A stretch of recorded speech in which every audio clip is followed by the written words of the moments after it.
Boom, what's up, fam? Got some big news to share that unfortunately is not so good, so I'm gonna jump right into it. You're gonna watch this video and you're gonna cry. At least we can laugh at your eyes as you cry looking in the corner like a little girl in the fetal position. I'm never not entertained by that stuff, man. Hey guys, you heard the man. Hit the like button, enjoy the stream. What can I say? I found a use for those goofy commercials.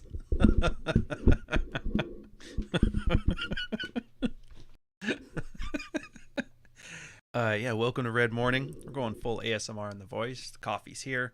Unfortunately, not drinking out of the Don't Eat Paint mug because was having fun with that on Friday with, who'd we all have? We had Mish.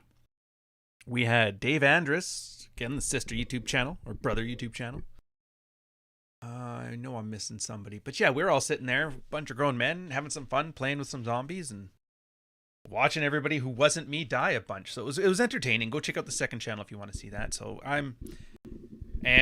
Oh yeah. So quick announcement before we get started here. Rule 0 is going to be on my channel today. And we are going to talk about Amber Heard and Johnny Depp, which I've already done a video on. So I don't think anything has changed since then. It's one of my favorite thumbnails too, out of all my stuff. What are we going to say? She's been diagnosed as clinically insane. He stuck around because his mom was crappy, and this kind of reminded him of it. And we'll say our pieces and pitch our courses, and you guys will have fun. It'll be entertaining as hell, and Whammon ain't shit. And here we are, dude. I don't know what to do. I don't know what to do with you guys today. We got 2 hours, and we're like, what am I gonna do? Shit on young chicks for having absolute irrational confidence because everybody's so thirsty they feed them on social media with a constant barrage of attention. Shit on old women because, oh man, you didn't settle down when you could have, you stupid dope. And that's hilarious. Looks just like my ex-wife and now she's miserable. Or look at incels, like this guy isn't getting laid and he doesn't even want to. Why more, please? Keep being cool. Thanks for ruining my marriage and childhood.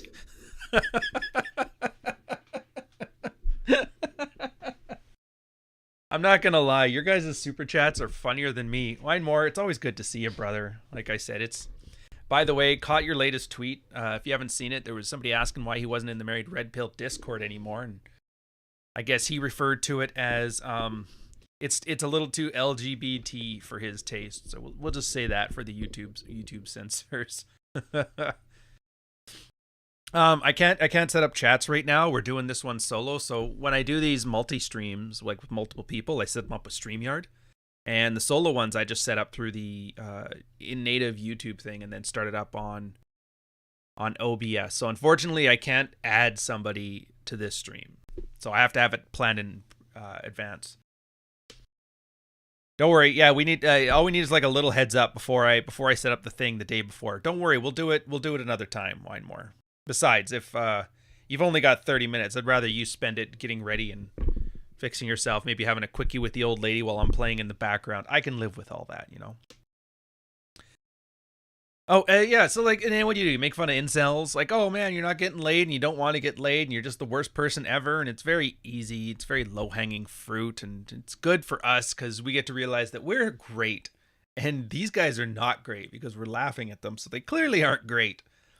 Who's the other group? Then the tradcons who are like running through this endless cycle of I want to live like it's a Norman Rockwell cigarette ad from 1962, get divorced, and then all of a sudden everybody turns on them going, dude, you just weren't enough of a man. Your wife didn't want you. It's not your fault, or it's her fault, not yours. And then he decides to read Rational Mail and become red-pilled until he finds a new girlfriend. Then all of a sudden it's right back to the same old nonsense. No, you guys are assholes. I'm going back to Jesus. Second divorce in. By then it's too late. We've all moved on. I don't even know. So we can shit on him. Or we can take the guys who are like, you know what I want? I want my wife to rail another dude. And then lo and behold, she's like, hey, she kept railing other dudes until finally she found one she liked, and then she kept him, and now I'm gone. And they start crying. That's the poly guys. And who are the other like absolutely worst relationship people who are terminally online that just ruin it for everybody? Oh, the feminist dudes, them too. We can go to these guys and like, look, you got You got man tits. What an idiot with your man tits. And he's like, hey, be nice to the women. And we're like, she still won't fuck you, bro. And go through that rigmarole. And I'm not going to lie. It's been 3 years, dude.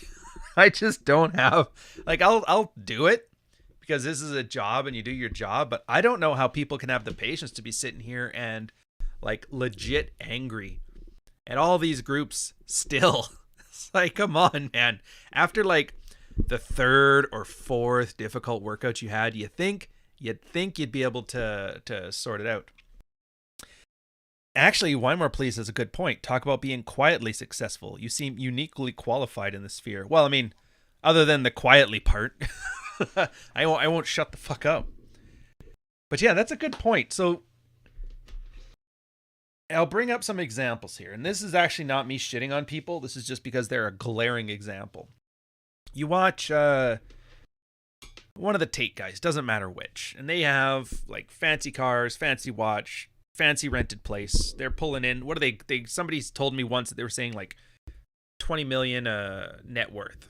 It's fine. Laundering money is very lucrative. If it wasn't, nobody would do it because it's fairly illegal.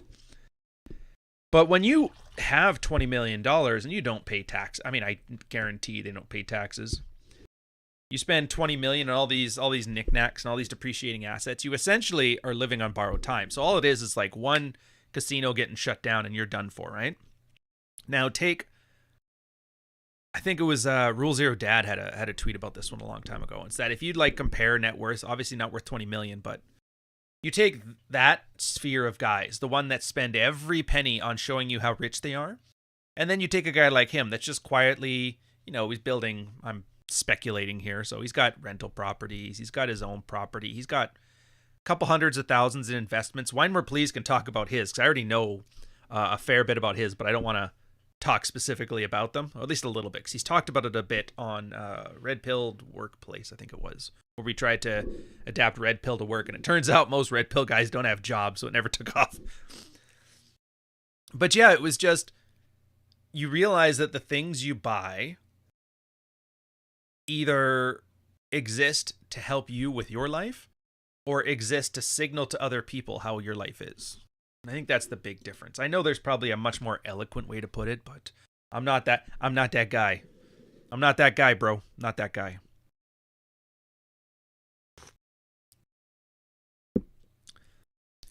And I think this is and this is important for mostly younger guys, which I usually address guys who are a little bit longer in the tooth, a little bit older, because they're married and they have relationships and they tend not to have stupid bravado. Like, they don't use bro unironically when they're trying to talk to you because, I'm too alpha to remember your fucking name, dude.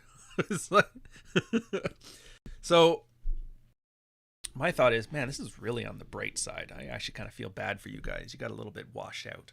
Anyways, what were we talking about? Oh, yeah. So like the quiet flexes, and you realize this, and it's so funny because it's red pilled as much as anything. Mental point of origin. Don't be validations. Like, you guys have heard this spiel before. I shouldn't have to repeat myself. You know the Glover thing. You know the Manuel Smith thing. Don't have a covert contract. Well, if I buy the fancy cars, the girls will come.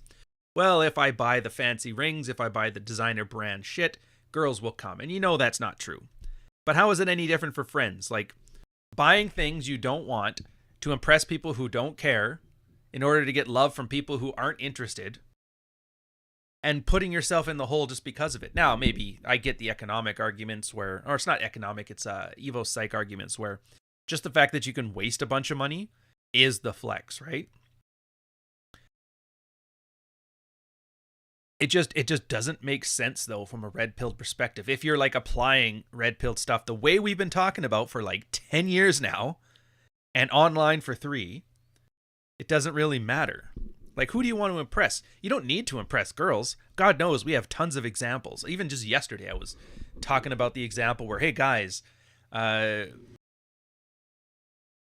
sleeping with a girl if you haven't slept with a girl with like not even a box spring on your bed or a mattress on the floor, then you don't know what genuine desire is. And most of these guys all have stories. Anybody who's ever had a decent amount of sex in their life has a story of like, yeah, it was like behind a dumpster or back of my car or because my parents were home. Like the absolute poorest of the poor people. And they're not pulling like, oh, some road trash. It's like, no, man, these were like nice girls. I mean, obviously, you're in your 20s when this happens. So if you find a girl in her early 20s, it's pretty hard. Unless they eat their attractive away, it's pretty hard to find a young girl who's not attractive. So it's crazy how that works, isn't it? It's almost like the youth is what's attractive. Yeah, exactly. Well, you don't see rich guys flex online about their wealth. I don't want to just do that. Because I don't think that's like a... Because everybody makes that argument, and I don't think it's adequate because it's clearly not having an effect. Everybody just thinks that if you are rich, therefore you have to do this. It's the why. It's like the flexes change. When you have money and you flex to people who have money, showing off your Lamborghini is not going to impress anybody.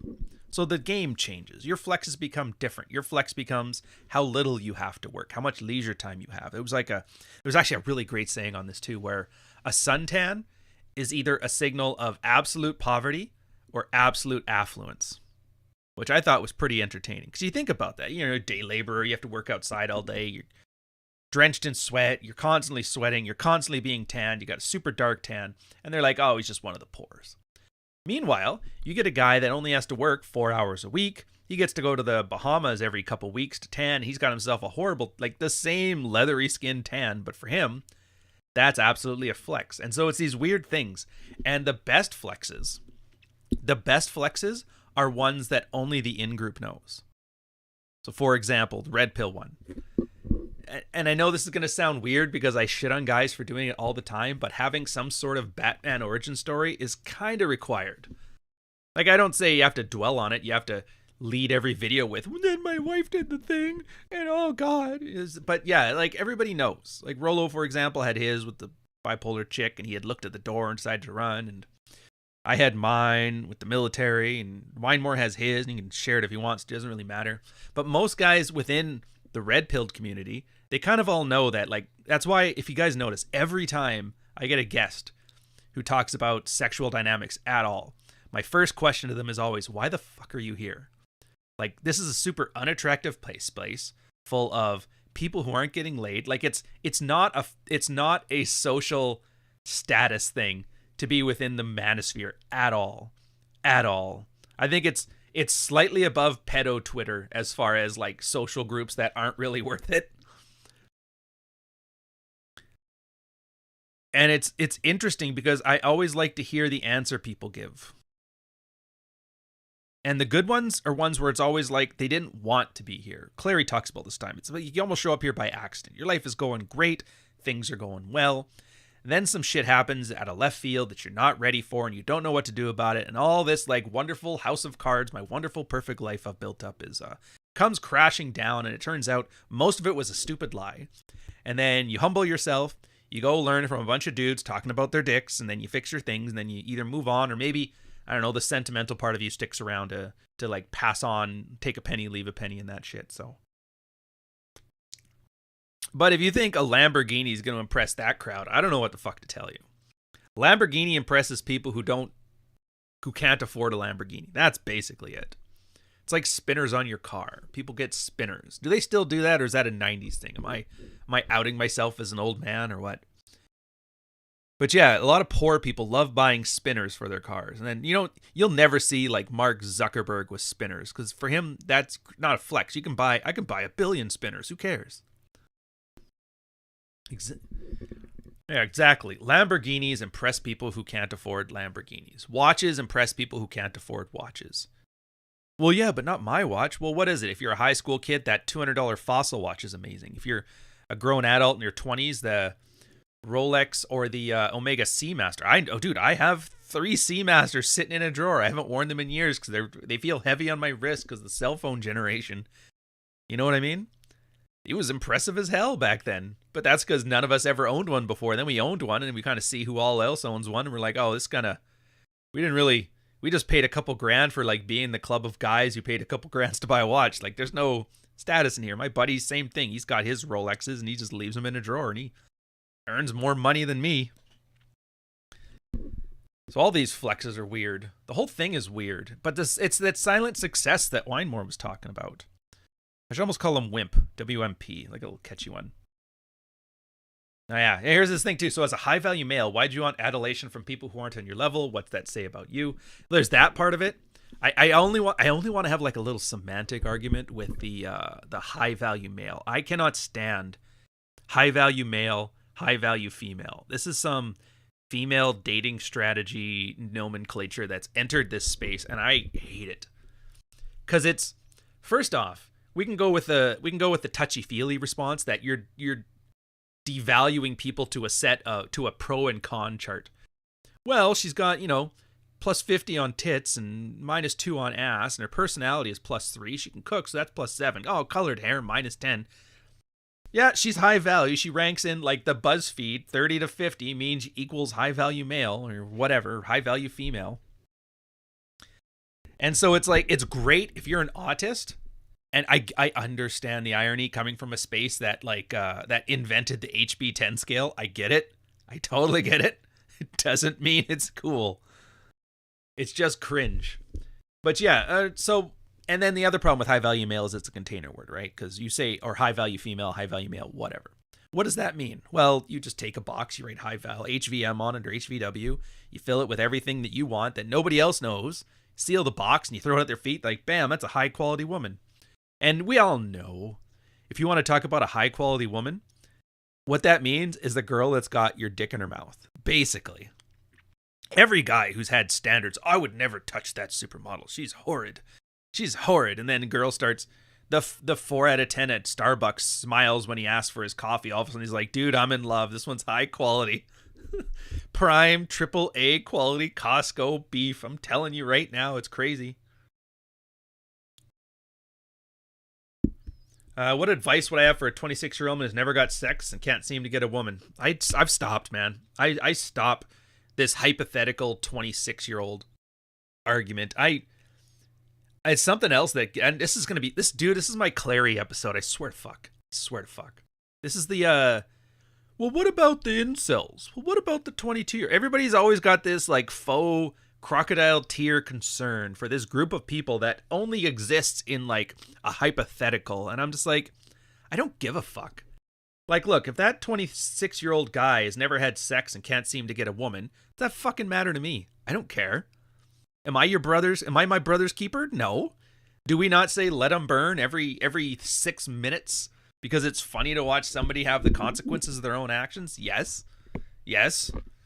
So why should I automatically have some kind of like empathetic concern for some dude who spent, I don't know, let's just say losing virginity at 18 is the thing.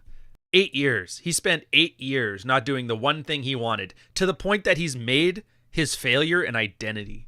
Anybody who calls themselves an incel wants to be an incel. Incel is a choice, which, to be fair, and this is probably one of my favorite things I've done ever.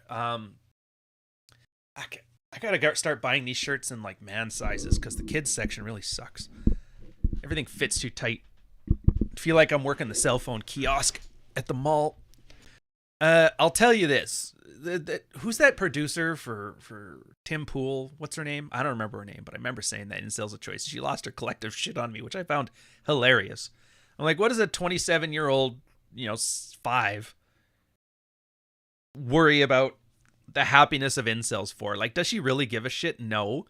She wouldn't piss on you if you were on fire. Hell, you'd probably like it. Yeah, but what about the 27 years old? Yeah. Like, look, Wine can vouch for me on this one. If you really, really want to solve this problem, you can solve it. Like you, not me. I can't solve it. Everybody did the same thing. Pick up a little mystery DVD or get a Tom Toreo book. There's pickup artists right now who are online, like good ones, like Troy, not like the John Anthony guy drunk at Denny's, who are like physically not only showing you all the things that have been working over the last decade or two, they're physically going through field reports. So you can even see how the things go. But but again, that was never how I did it. I never watched a bunch of people do things. I just picked up a DVD. The guy gave a roadmap to what to do, and I went out and tried it and failed the first time and failed the second time, but I got a little bit better and failed the third time, but that was it. It's like you have to want to do it. And if somebody doesn't want to do it, all the advice in the world is just wasted breath. It's not even advice for the guy. It's performative virtue signaling for the audience. So, are you not entertained?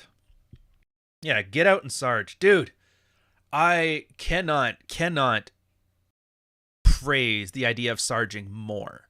And I don't do very many a man should. Like, I hate that shit, but I would argue yes, especially if you're if you're on the meeker side of introversion, if you don't really know what you're doing, it behooves every man to go out and just try sarging a couple times. Just try it. It is amazing. You're going to find out so much about your bullshit because there's nobody there to blame things on. You can't say, oh, I was out with my brother and he doesn't want this shit. And, oh, he had to go home. Like, no. You're out by yourself. You catch what you kill, or you eat what you can kill. And when you're out sarging, you start to find all kinds of things out. Like, one, you can't carry a conversation. Somebody will always ask if you're out in public by yourself, oh, where are your friends? If you're out socially, at some point, you meeting somebody new, they're like, oh, you here with anybody? Where's your friends? And you don't have an answer for that. What are you going to tell them? Well, I came out by myself because I can't get laid and I was thinking about, like, no, you don't say that shit. But then that's when you have to learn how to think on your feet. I've been telling guys for 2 years now, go see an improv class. Go practice improv classes where specifically the task where they work with what you're given. Never say no, but it's always yes and.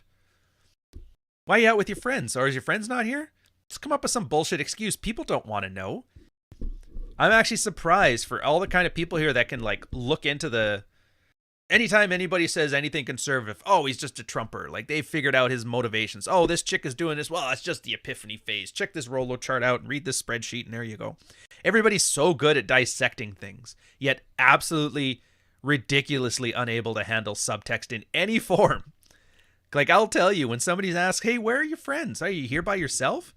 They could be asking for a bunch of different reasons. Maybe a girl's got a shine on you, which means she has interest. Maybe she's got a shine on you when it's, are you here with anybody? It's her way of asking if you're single, if you're available. Like, is she going to waste her time trying to hit on a dude? He's like, no, I'm back to my wife now. Thanks, lady. Could be that. You don't know. It could be, is this guy a creepy stalking axe murderer and we need to be careful with this? Or does he have friends? Could be that. Could just be the other person is lonely and hey, maybe he's or she is sarging on her own and she's like, I would love to meet a group of friends today and this guy might be my ticket to it. You don't know.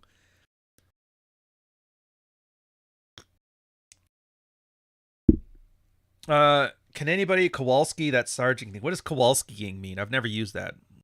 Yeah, I agree with Winemore too. Sarge with the M3 model. It's, dude, I know I always hate how I have to defend it. It's like when he did that shit, there was flip phones, and you wrote things on napkins. Everybody's on their phone right now. I'm like, I don't care.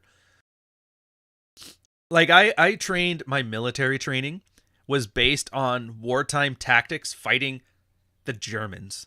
And we somehow managed to adapt it to fighting Mish in fucking Horn of Africa. So like adapt and overcome, dudes.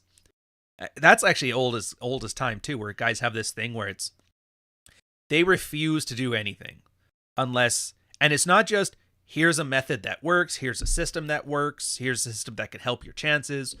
You got to adapt some things. No thinking on your feet. It's literally paint by numbers, highlights for kids. Step 1, say these 7 words. Step 2, like it's fucking Hogwarts, Pussius Gravitus.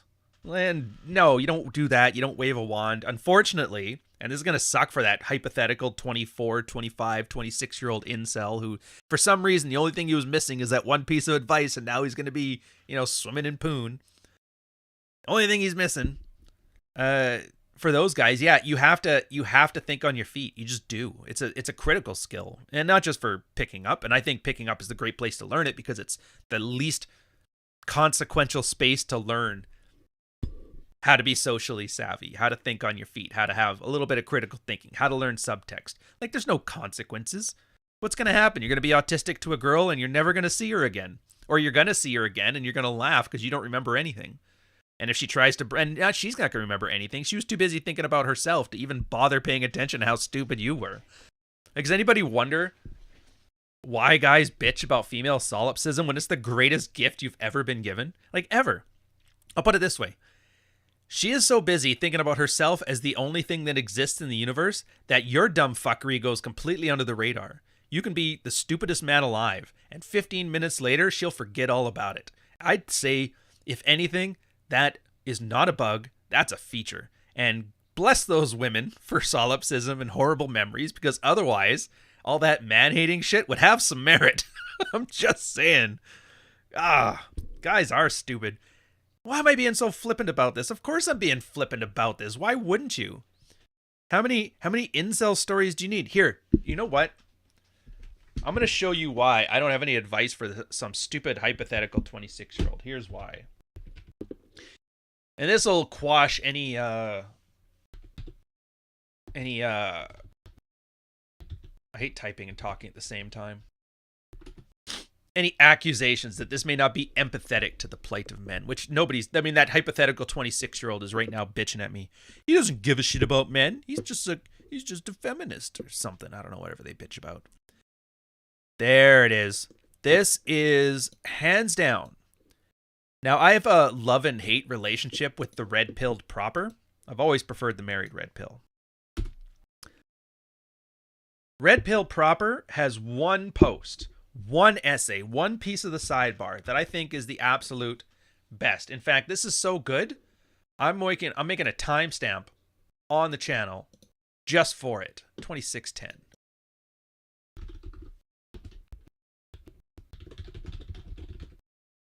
Confessions of a Reformed Incel by M3. Toronto guy, by the way, if you hadn't known.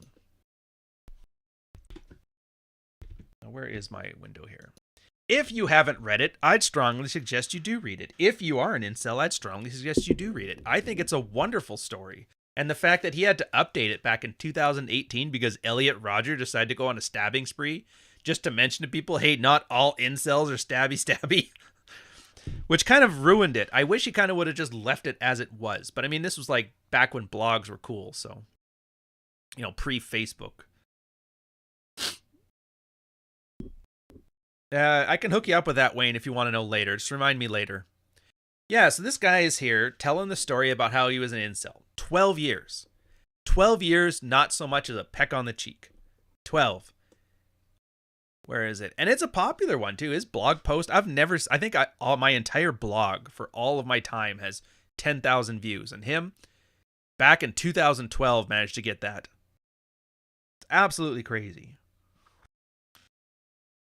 And he brings up the resentment, a girl talking about her dry spell, it's been 2 weeks. How he wants to just punch her in the face, like that's how angry he is. Or how a girl feels unloved or unwanted because her partner hasn't touched her in 6 months. He just wants to scream in her face. Chick just says she picked up a random guy at the bar because she was lonely. Like, he's just like, I wish I had a gun. And it's exaggerate. It's hyperbolic for the sake of the thing here. But yeah, he went... So, like, the pain is real. Don't get me wrong. I get that. The one that gets on the maddest, who I love at the end, where he's like, when they say it's just sex, don't worry about it, bro. Like, that whole, don't worry about it. You don't want low-quality sex. Like, that's probably one of the cruelest things you can tell a guy who wants to get laid who isn't. Oh, it's just sex, bro. It's not that important. It's like, if it's not that important, why is he like, talking himself off the ledge every fucking morning? Anywho. So this guy literally did the same thing that everybody else had done. From anybody I respect in the red pill did it. Just one day. All right, I'm done. I'm tired of just be yourself. I'm tired of being an incel hell. I'm tired of 12 years of no human contact. And they're kind of right. It's not about the sex. It's about the intimacy. It's about somebody.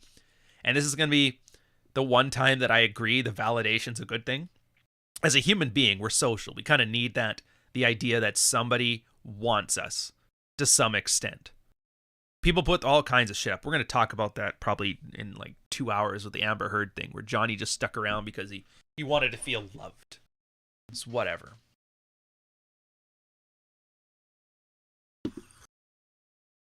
Yeah, and that's what I love too, because everybody's talking about, oh, the game has changed, Tinder did this, and you guys have never seen what it's like. It's like, oh, okay, here's a guy from 12 years ago who had the exact same issue 12 years prior to that. So if this came out in 2012, 12 years prior, I don't think he wrote this, like, he didn't write this right after he got laid. He's been getting laid pretty cool to this point. So let's say 2010 was when he finally broke a spell. So that was 1998. He was going through incel hell. It's just money, dude. But it's a great story. You see what he did? But he does what everybody does when they hit rock bottom. They just say, fuck it. All these people are lying to me. All these people fucking don't want me to thrive and survive and be happy. They're all just telling me what they need to say so that way I don't change because they don't want to have to change what they think of me in their head. And he realized everybody's saying, I don't like narcissist assholes. And then they go and blow a narcissist asshole the week later and then complain about it to him the next morning. Like, dude, you still smell like his dick. Why are you complaining now? Take a shower, brush your teeth. Jesus. And then he realized, like, okay, fuck it. I'm going to get mine. He gets selfish. He does what everybody does. You know, the working out, the losing weight, feeling better. But the thing that worked the best for him was the game. He went like full Royce. Starts doing the dark triad stuff. He's like, and it's the beauty of this is like after 12 years, do you think he gives a fuck about people's petty problems? No. No, he was completely self-interested. And then, you know, it took a while. But then he found out there. 29 years old, 30th birthday of the ex-wife, hates clubs, hates the atmosphere, walks in there, picks up a girl with zero effort. Literally the same situation I had in chapter 2 of my book, the heels over head for Rose. Didn't put in any effort, just walks into your lap. And then you kind of realize, oh, it's just sex. That's great. But that's how self-improvement works for men. Self-improvement is not about telling men you're great and you're special and good things will happen. You just got to believe. Men don't work that way. Women do. It works because women have intrinsic value. They got the baby maker, so they have to feel good about themselves. But guys, we don't work that way. You could die in a ditch and people will be mad you're filling up the ditch. Get out of the ditch. We need that for drain water, you asshole. And you're like, fuck. Just let me die without nagging me.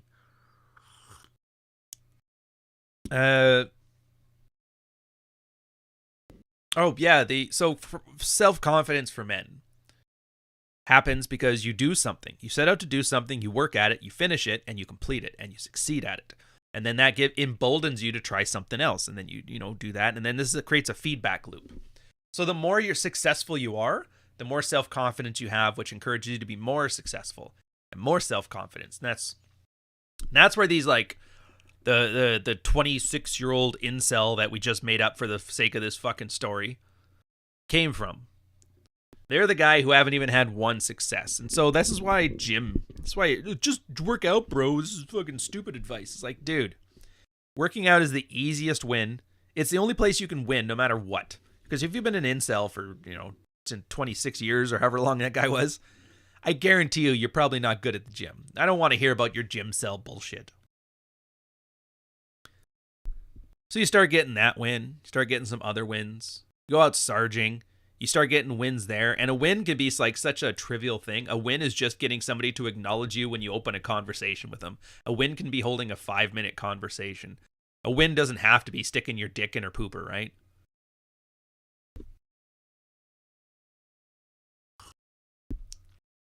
A win may be just realizing that somebody is an emotional vampire and draining everything from you like a vampire.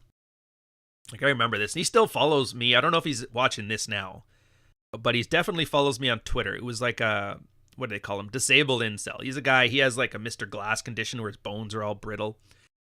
And back in that old tweet where I was talking about incel being a choice, I remember this because some random men's rights advocate account, a big one, it's like some 40 grand one or whatever, was sitting in here shitting on me like, how do you not care for all these men? And then she trotted him out like a fucking war trophy. Like, she's had this argument before and she has this guy on speed dial. What do you want him to do? Just work out? He can't. His bones are brittle. And I was looking at this, I'm like, that's the most dehumanizing, crassest thing ever, you fucking vampire. Of course it's an MRA account, so I know it's a chick. For some reason, the only people that aren't in the men's rights activists are men's. So whatever. Take from that what you want. It's just a bunch of chicks that are like, they were too ugly to make it into feminist school, who are too ugly to make it into Cindy school, whatever. Well, no, sarging just means going out by yourself. It doesn't have to be day game. It doesn't have to be night game. It just means you're not going with the comfort of a social group. You're not going with the comfort of having a lair, as they used to call it back in the day. You are literally going out solo. And you can take it as far as you want. Sometimes it's just, I'm going to go out by myself, have a good time, open people. Or, this is one that I did back in the day. You just got a plane ticket to fucking random nowhere and go Sarge there. If you want to know what game is on hard mode, try this. Don't bring any of your flexes. And that's the thing, you have no flexes because you're traveling. All you have is the backpack and the clothes that you bring with you. That's it. At best, you'll have a nice watch. But you mean, who are you going to impress? People who don't know what a Seamaster is, basically. Wando, €2 super chat. 12 Years in Incel sounds like an awesome movie. It'll win the Oscar. It'll win the Oscar, sir.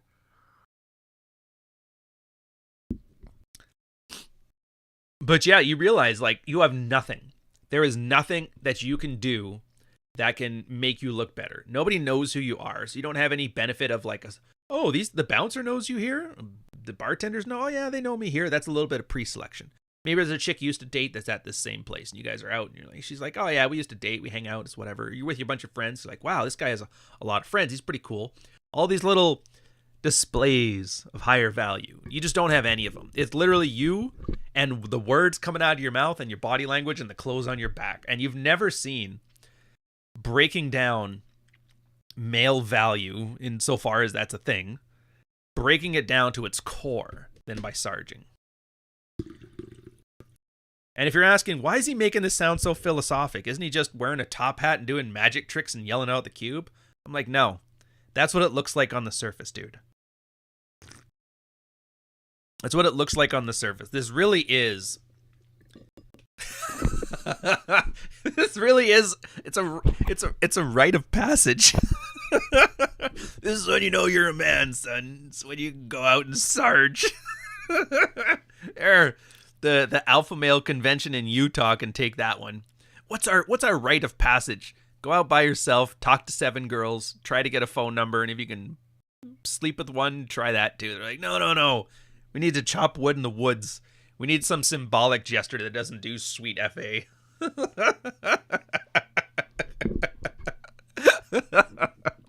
I'm rolling with that one, dude. This is gonna be my new gimmick, making fun of alpha males on Twitter, I think. Here's your rite of passage. Go fuck something. Or fuck yourself. Either way.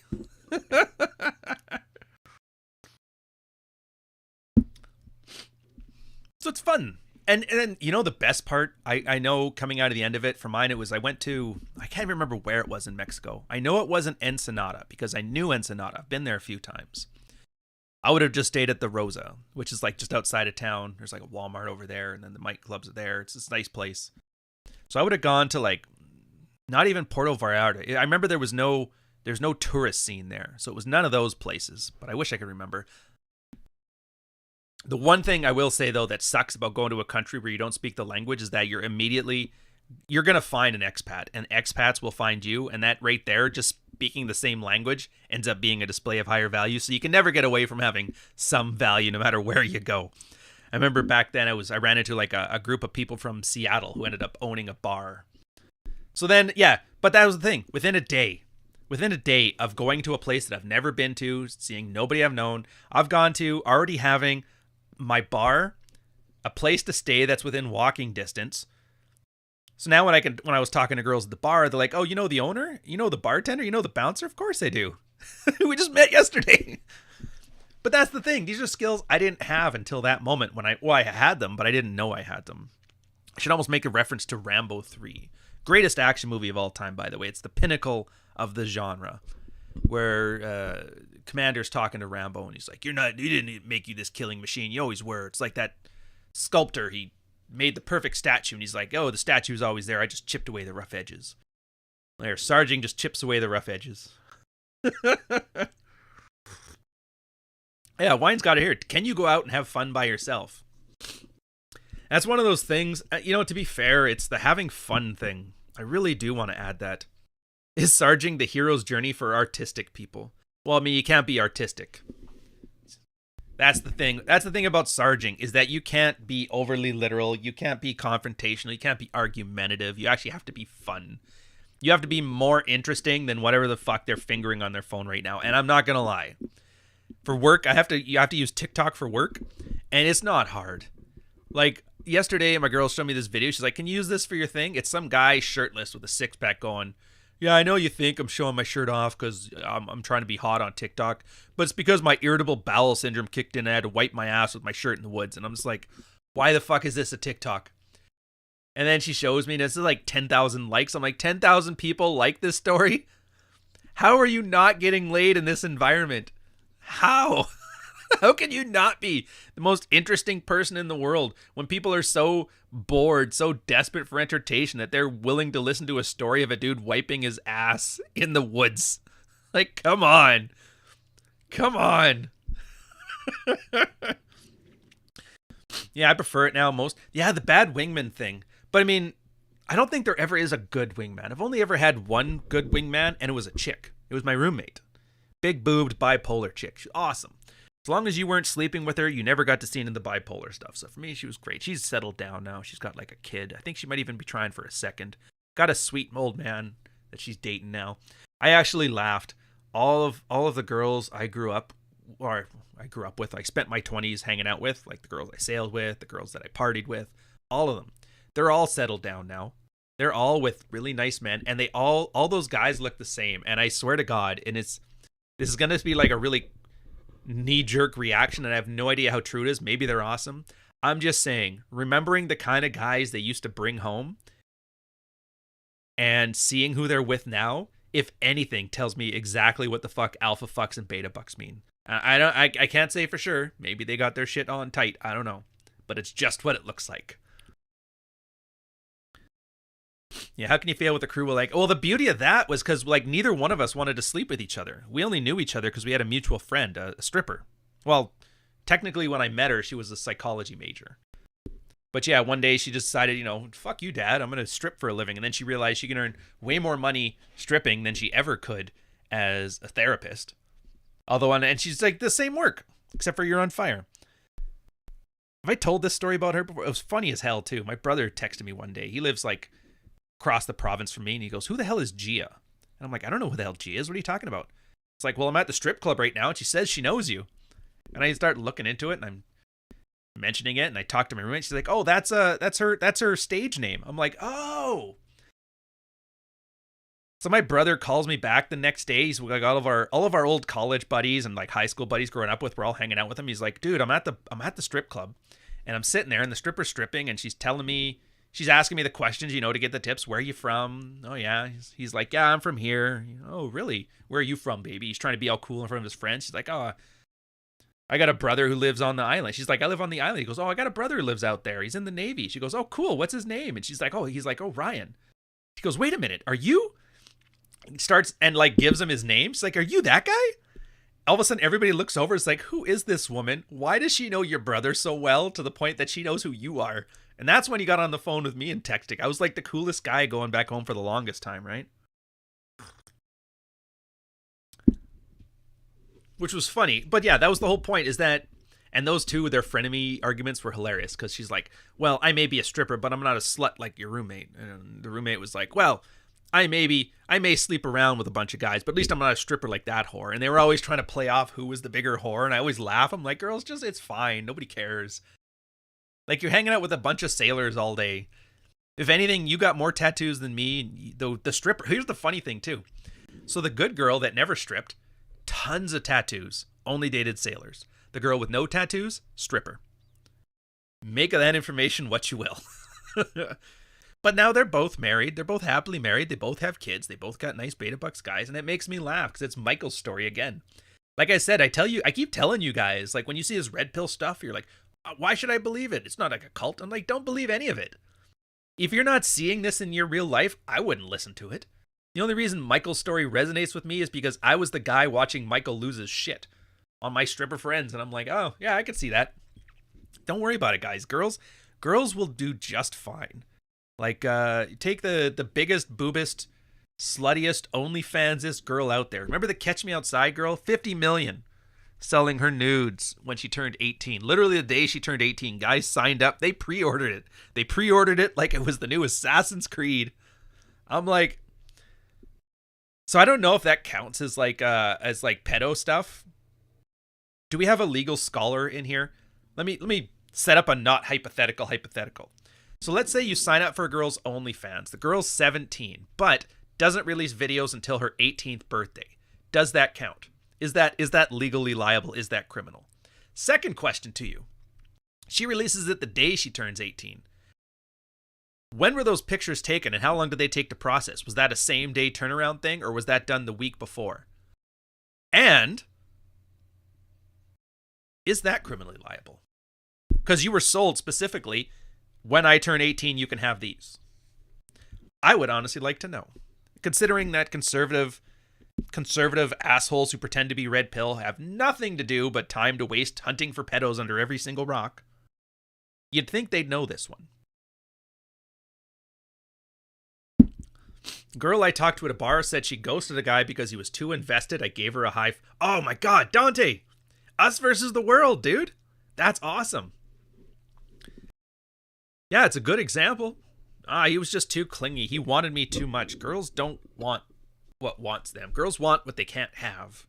Everybody loves challenges, right? Well, a girl's challenge is to win over the guy that she has no business being with, and then being completely insecure and neurotic about it. And the beauty of it is they have horrible judges of character, and they only know what you tell them. So girls aren't exactly the best at this.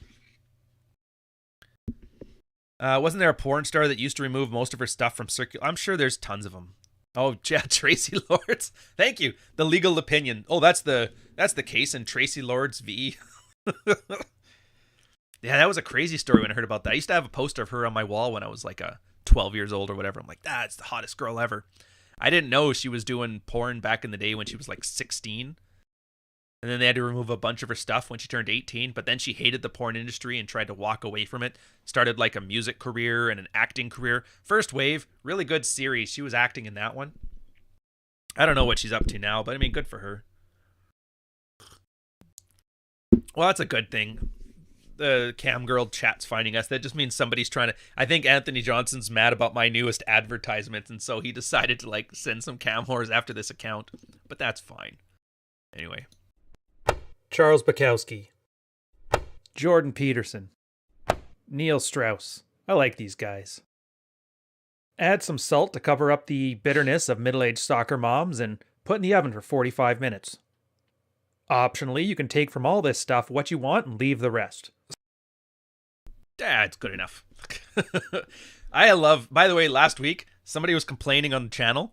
It's like, I don't get it. It's like you did it on purpose because YouTube, when they put ads in, like I don't have any control over that. They put them where they want them. They tend to pick spots in the video where there's blanks, and just the space in between starting that video and that, they would put their own ads, and then the guy's like, I watched their ads, and then it started up to your ad. What the hell's the point of this? And I started laughing. I'm like, I don't know. You could pay $10, get YouTube Premium, and then you never have to have a Spotify account again. It's not my fault.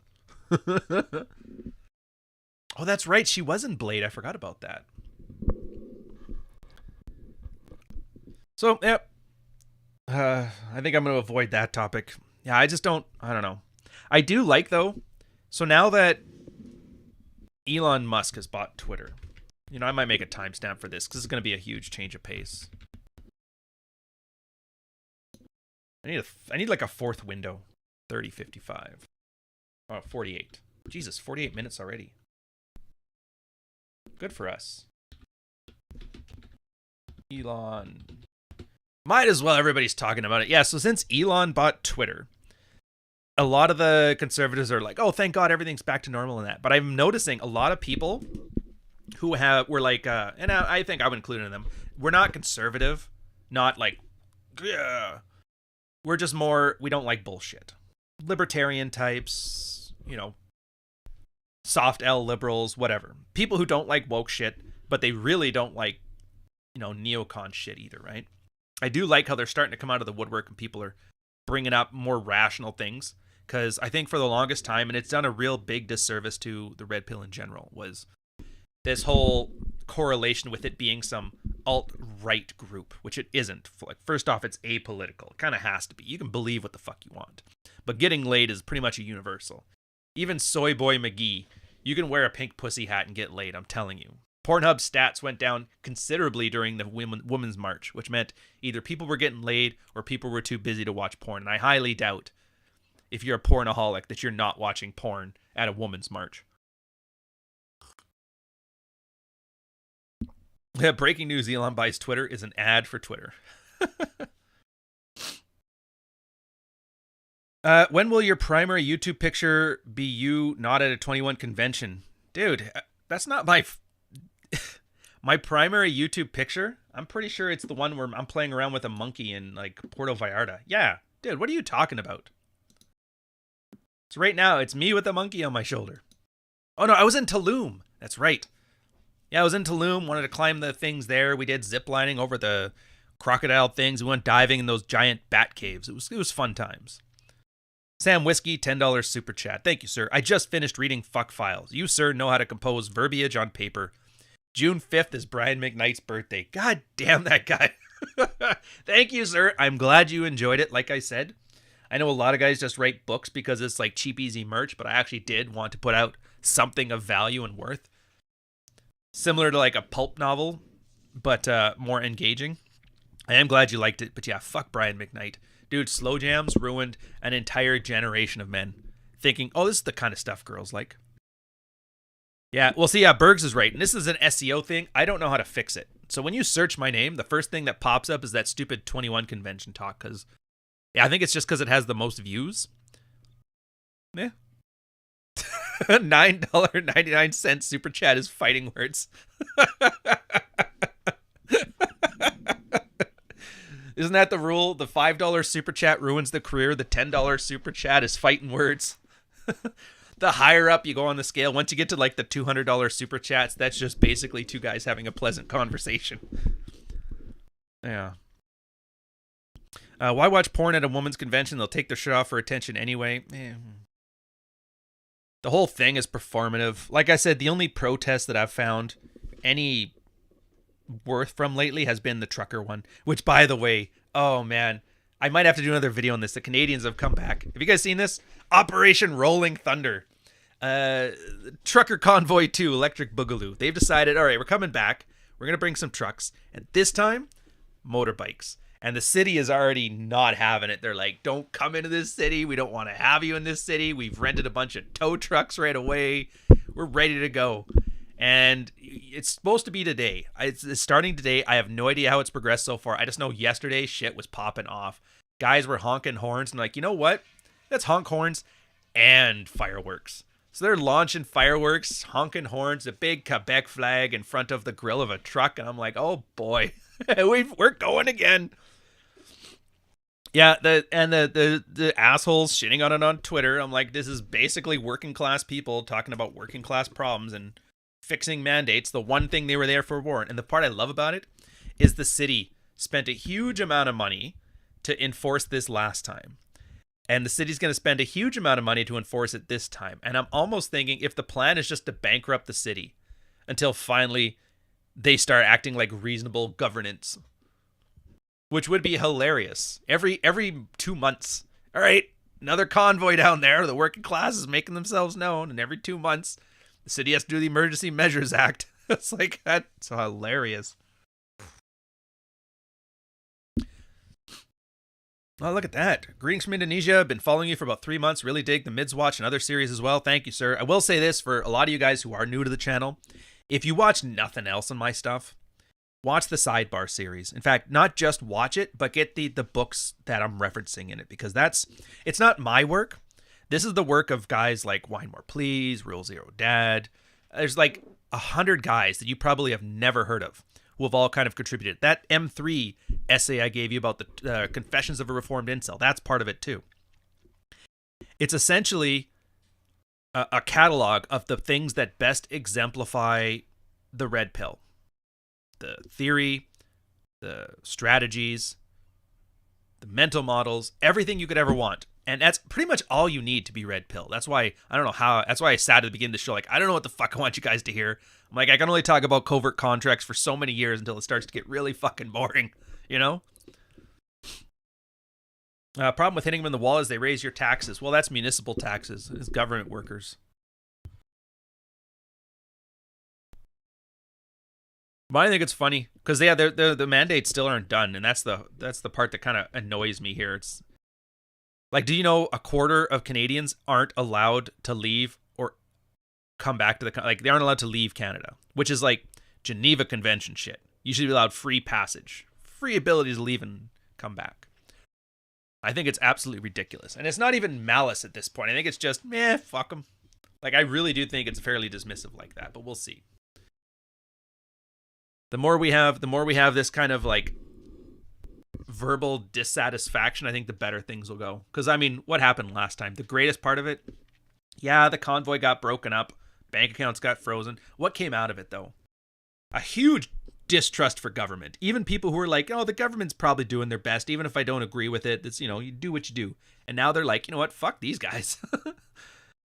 Because everybody's terrified. They can't donate to a charity now on the off chance that their list is going to be leaked to the government and the government's going to freeze your bank account.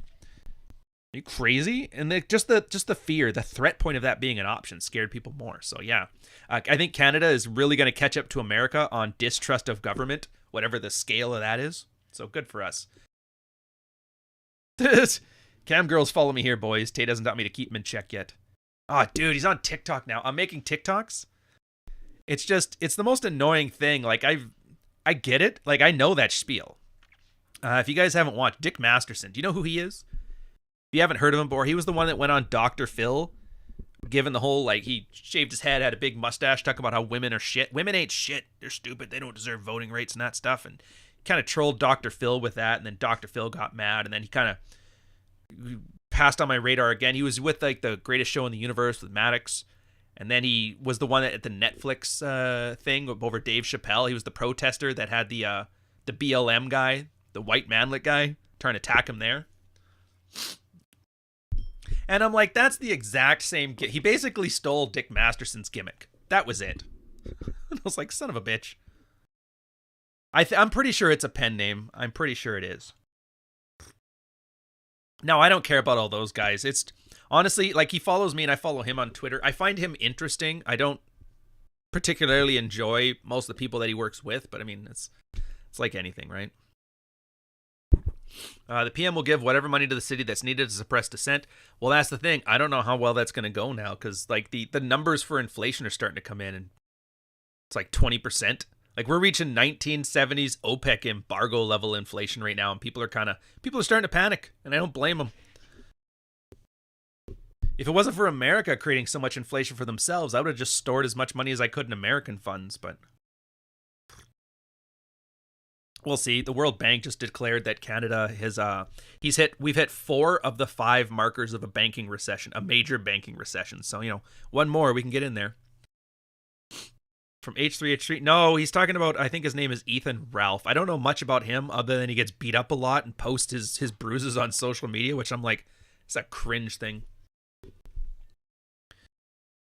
But hey, you know what? You can't bitch about it. I will say this, though, in an inflationary economy, assets rule, assets and stocks. So, but there's your red pill for you. How do you adapt to the situation? I can't change it. I can't make people stop, borrowing money. So what can you do? Well, you invest in things and you follow that inflation wave up. Heck, even right now, I think I had to stop. Like, this is how devoted to the cause I am. I was doing a Minecraft live stream and I had to pause it 10 minutes in. Like, sorry guys, I got to go check the stock quickly. And sure enough, this one I got, it goes up and down like 20% every month. And so I just buy it when it's low and sell it when it's high. And I usually make, I never catch it the wave or falling knife, but I always make like 10% off of it a cycle. And if I miss a cycle, I just wait another month. So it's fine. Make more money off of that than I do on YouTube. Thanks, Trudeau. Ryan, why are you wearing your woman's shirt? Well, why am I not? Why aren't you? Why aren't you wearing women's clothes, Brojo 420 Cafe? Maybe I like flamingos. Did you ever think of that? Why you gotta hurt my feelings? The H3. Oh, you're talking about the other Ethan. He's heading for disaster, doing everything you tell relationship guys not to do. I don't know. He's weird. His whole thing is weird. I try not to talk about him too much, though, because everybody, like, the rumor is he's got Susan Wojcicki, the CEO of YouTube's number on speed dial. And so anybody talking shit about him on a platform is bound to get banned. So I'm just like, whatever. If I'm going to talk shit about people, there's so much better targets to go on. Anyways, yeah, we're not going to talk about him because it's not really important. Interrupting entertainment with his financial security.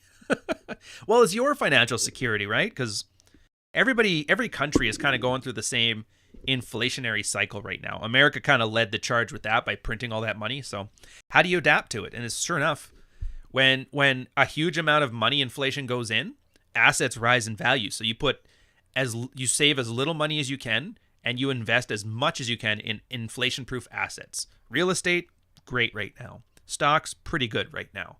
Everything but savings. No bonds, no cash.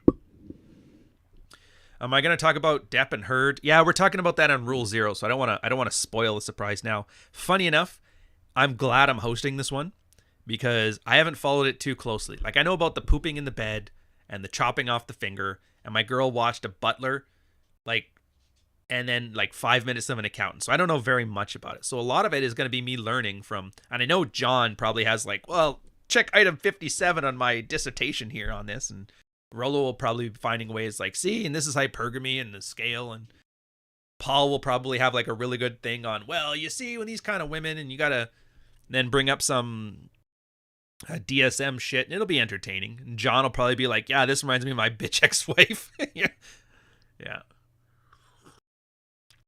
And that's the thing, Sash. There's no right answer to it. He's right too. There's no right answer. And this is quietly successful too. Think of it this way. Think of the guy who's throwing cash around like it's made out of water in an inflationary economy like this. There is a cost to doing that. Buying a depreciating asset in this economy with the inflation as it is, you're already going to lose 20% of the value of your cash, plus whatever depreciation the asset has, plus the fact that it likely means a recession is coming. So that Lamborghini you buy today is already, just walking it off the lot, is worth half as much as it is. And then the time when you're going to need to sell it, if you need to sell it, is going to be during a period when nobody's buying Lamborghinis. Because I guarantee you, in a recession, the first thing to dry up is the Lamborghini flexing market. But yeah, quiet guys. And I am not a savvy investor. I am not a thing. I remember Married Red Pill, we had this one guy bragging. It was back when he was every guys are I just want to fuck my wife. Why is life not going well phase? But then as soon as you start calling him out on any of his bullshit, he starts flexing on you. And you're like, oh, Jesus, he's one of those. And remember, he was flexing. He's like, I have a couple $100,000 in the bank, and I own a house, and I have a car. And Why More Please was laughing at him. He's like, dude, how do you, everybody has that by this age. You're not flexing. You're just showing us you're not incompetent, other than the not fucking your wife part.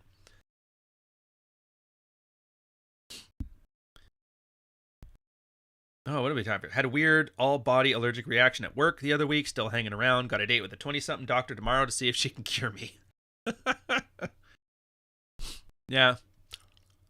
And that's the thing. So everybody is going to tell, and for back to investments and stuff, all the guys that are flexing pretend like it doesn't exist. And here's the thing with flexing. It's like people who brag about Bitcoin online. I don't even look at my crypto wallet anymore. I look at Twitter. And if I see 5 people selling Bitcoin courses, then I know Bitcoin is up. And if I see nothing about Bitcoin, I know Bitcoin is down. And it's absolutely hilarious. You can set your watch, this certain fact. And sure enough, same thing. The amount of relationship coaches you see is usually when the recession hits, because that's when everybody's most insecure about their relationship. Because guys, typical guys thinking, well, if I'm not earning money, then what's the point of keeping me around? It's I don't know, man. Can you think of yourself as worth anything other than your wallet? Not really. Did you try the lipoflavonoids? I have. I still have one now. It's not bad. I don't know if it's working or if it's placebo, but I mean, either way, I'll take it. Yeah, Twitter is an indicator function. Well, I think I've told you guys this before. My investment strategy, Carl was telling me about price to earnings ratios and blah, blah, blah, this and blah, blah, blah, that, and mathematics and spreadsheets. I'm like, that sounds great. I just look at it on what would idiots with money do, and then do the opposite of that. Looking at it from a psychological level. My girl will be like, oh, you're investing in this company. Well, they're about to release a report next week saying they're doing really well, so the price should go up. I'm like, let me think. What would happen if people are invested in that company and it just tells you, oh, it's going to be great? I'm like, I have a feeling people are going to be like, oh, dude, that announcement is going to be great. I'm going to sell it now because it's going to go up and I can make a bunch of money. And then sure enough, I check this stuff, and every time it happens, they'll give this great report saying, yeah, price to earnings is going to be awesome. And then the price drops 10%, and then I buy it. And I was like, sweet. Yeah, the volatility is great, and that's the only investment strategy I have for you guys is what would an idiot do who has more money than sense, and then how can you capitalize off of that? And it's worked well for me.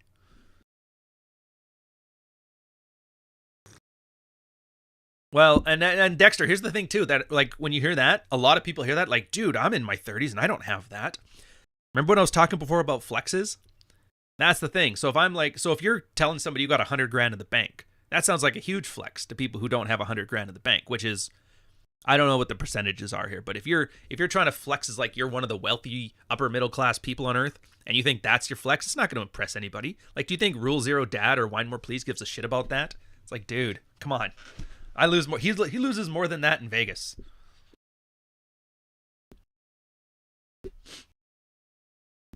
Yeah. So yeah, Broja, I'm with you. It's like it's one of those things. I don't know. I'll still continue to take it until I notice any kind of side effect or something. But as it stands now, the ringing is definitely quieter, or I'm ignoring it better. Either way.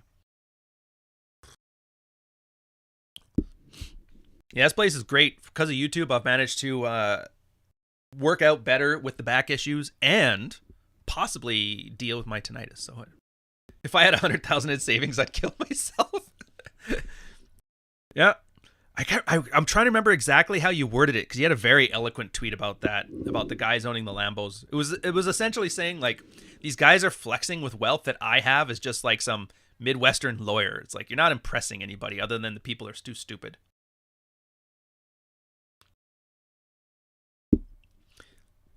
Jeez, everybody, does anybody not have tinnitus? Did you all work in 100 decibel rooms and military while you were at it? Got a gunfire in that?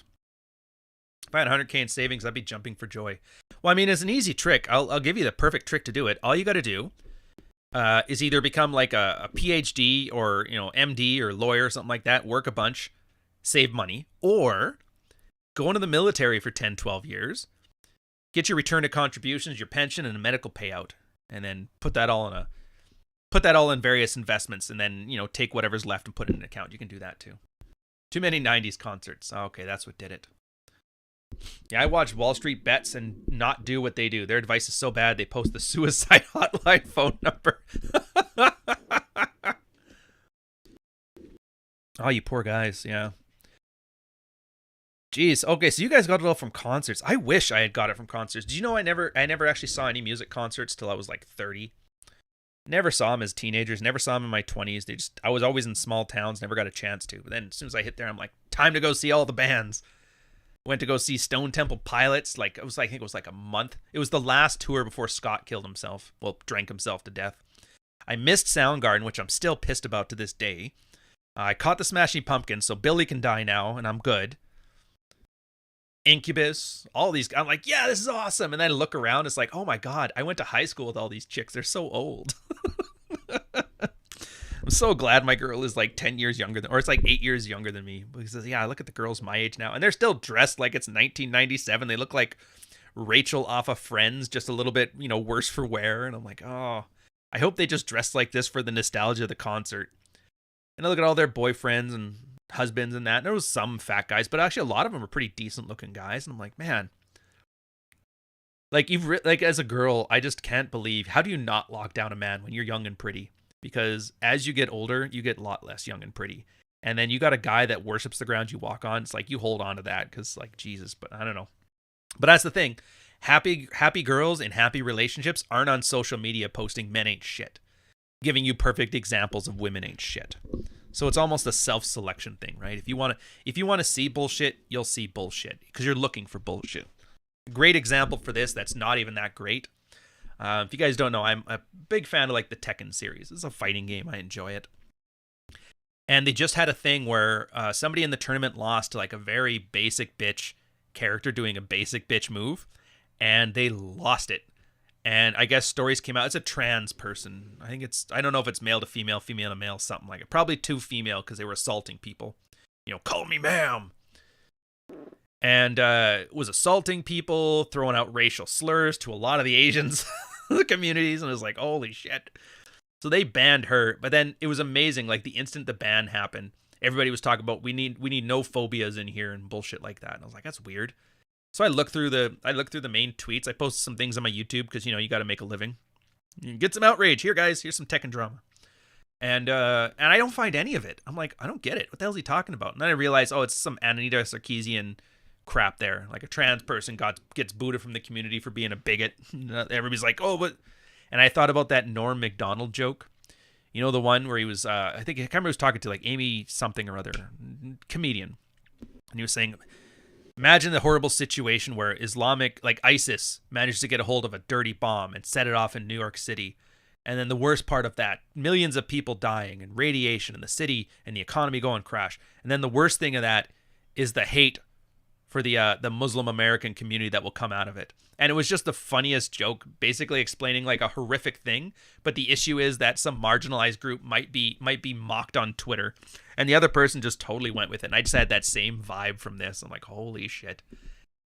Everybody's somehow managed to find all these random 0-follower sock puppet accounts that are saying, you know, the mildest transphobic stuff too. It's not even like, dude, I remember the 80s. People knew how to throw out a slur back then. All those Gen Xers. So like, you're not getting me with this whole like that shit. Like, come on.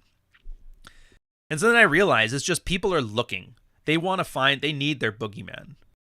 The only people who found transphobic stuff were people that wanted to find transphobic stuff. I even tried to find it at one point. I couldn't find it.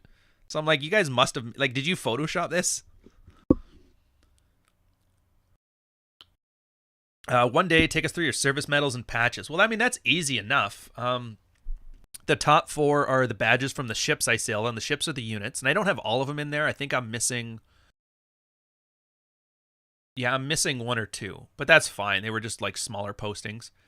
The left one's or my left, your right, I think, is the rank. So matelot chef le deuxième classe, I think they call it in French. Then my trade badges. And the medals in the middle there is a CD. And the deployment one, I think they call it the SWASM.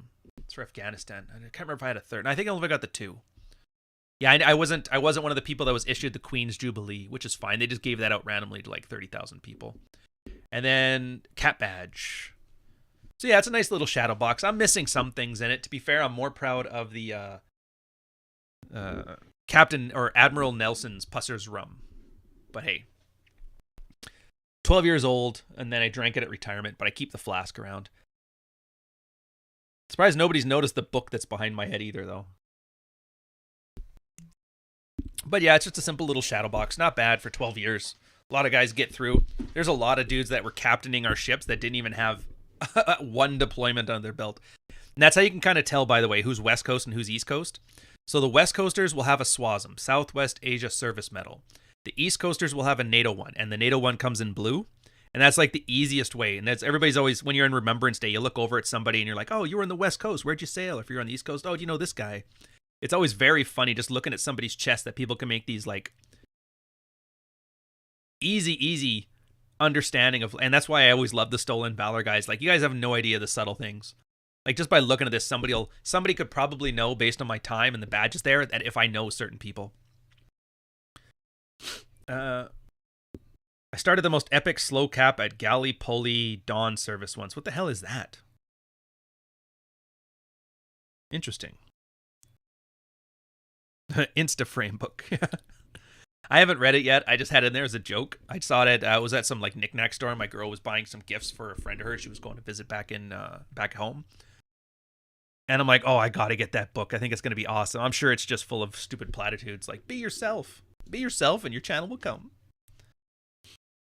Us Australians and New Canadians are part of the British Commonwealth. Queen Lizzie. Yeah, I've heard of that. I've heard of the Commonwealth. I heard we're part of it. I've heard of the Queen being our head of state. Oh, you know what?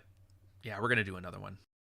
I love the way girls smell. I love how they always make sure, by and large, they shower. And they just have an amazing smell to them in general. I never tire. I am going to run that into the ground. That's going to be my effing Don DeMarco on this shit. I swear to God. I got to thank Rule Zero Dad because Sad Petman took it down because for some reason it wasn't resonating well or something. And I was like, damn it, I missed, like, there was that one and Dr. Taylor Burroughs crying in her car and RZD's like, hey, found it. He hooked me up with a copy. I'm like, you're the greatest man on earth. So if any of you guys have a copy of that Dr. Dude Babe Love or Dr. Babe Dude Love Taylor Burrows, where she's crying in her car how she's 42 and can't find a man anymore, and she gave up the perfect guy in her 20s, I will pay you. I will pay you to find a copy of it. Yeah, but that's the whole point, is that there's people that are just ridiculous following ridiculous people. Because if you're ridiculous, it's the same thing I was talking about, the flex and the quiet success, right? Who does spinners on your rims impress? Guys who have never owned nice cars. What does a Lambo impress? A guy who can't afford a Lamborghini. What does this I love women who shower every day impress? Guys who have never had a woman. Yeah, that's the book title, John. It's more of a joke. Having said that, since I put that up in the background of videos, my subscribership has gone up a fair chunk, so I'm happy with that.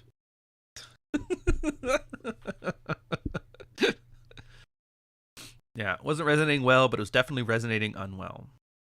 But I guess that's the pipeline. A lot of you guys have told me this too. It's like, I came here because I used to watch Kevin Samuels all the time. I used to watch Fresh and Fit. And it's weird how it's like I used to watch Fresh and Fit. The shit just came out like a year ago, but now it's already too old. I used to watch the Vampire Kid, or the Frog Kid, Ribby the Frog, or who was the other stupid guys? I can never keep track of them all. All the Wham and Ain't Shit MGTOWs. And I used to watch all their stuff. Then one of your stupid videos came up, and you were just cooking cookies, talking about Dread, and then I got hooked, and now I'm here. And now I don't watch the Manosphere anymore, and I love it. I'm like single-handedly killing an industry, one person at a time. Yeah, he Kev just be helping black chicks. Is he, though? Is he? I remember this. I actually took a thing. I think I put it up. I know I put it up on Twitter. I don't know if I put it up on YouTube, where it was Kevin Samuels shitting on some chick saying, when you're 35, if you haven't settled down, you're a wasted woman. Referencing the Discarded Pearls reference. I think it's like a Japanese or Chinese thing. I'm not sure which. Doesn't really matter. Basically saying women over 30 ain't shit.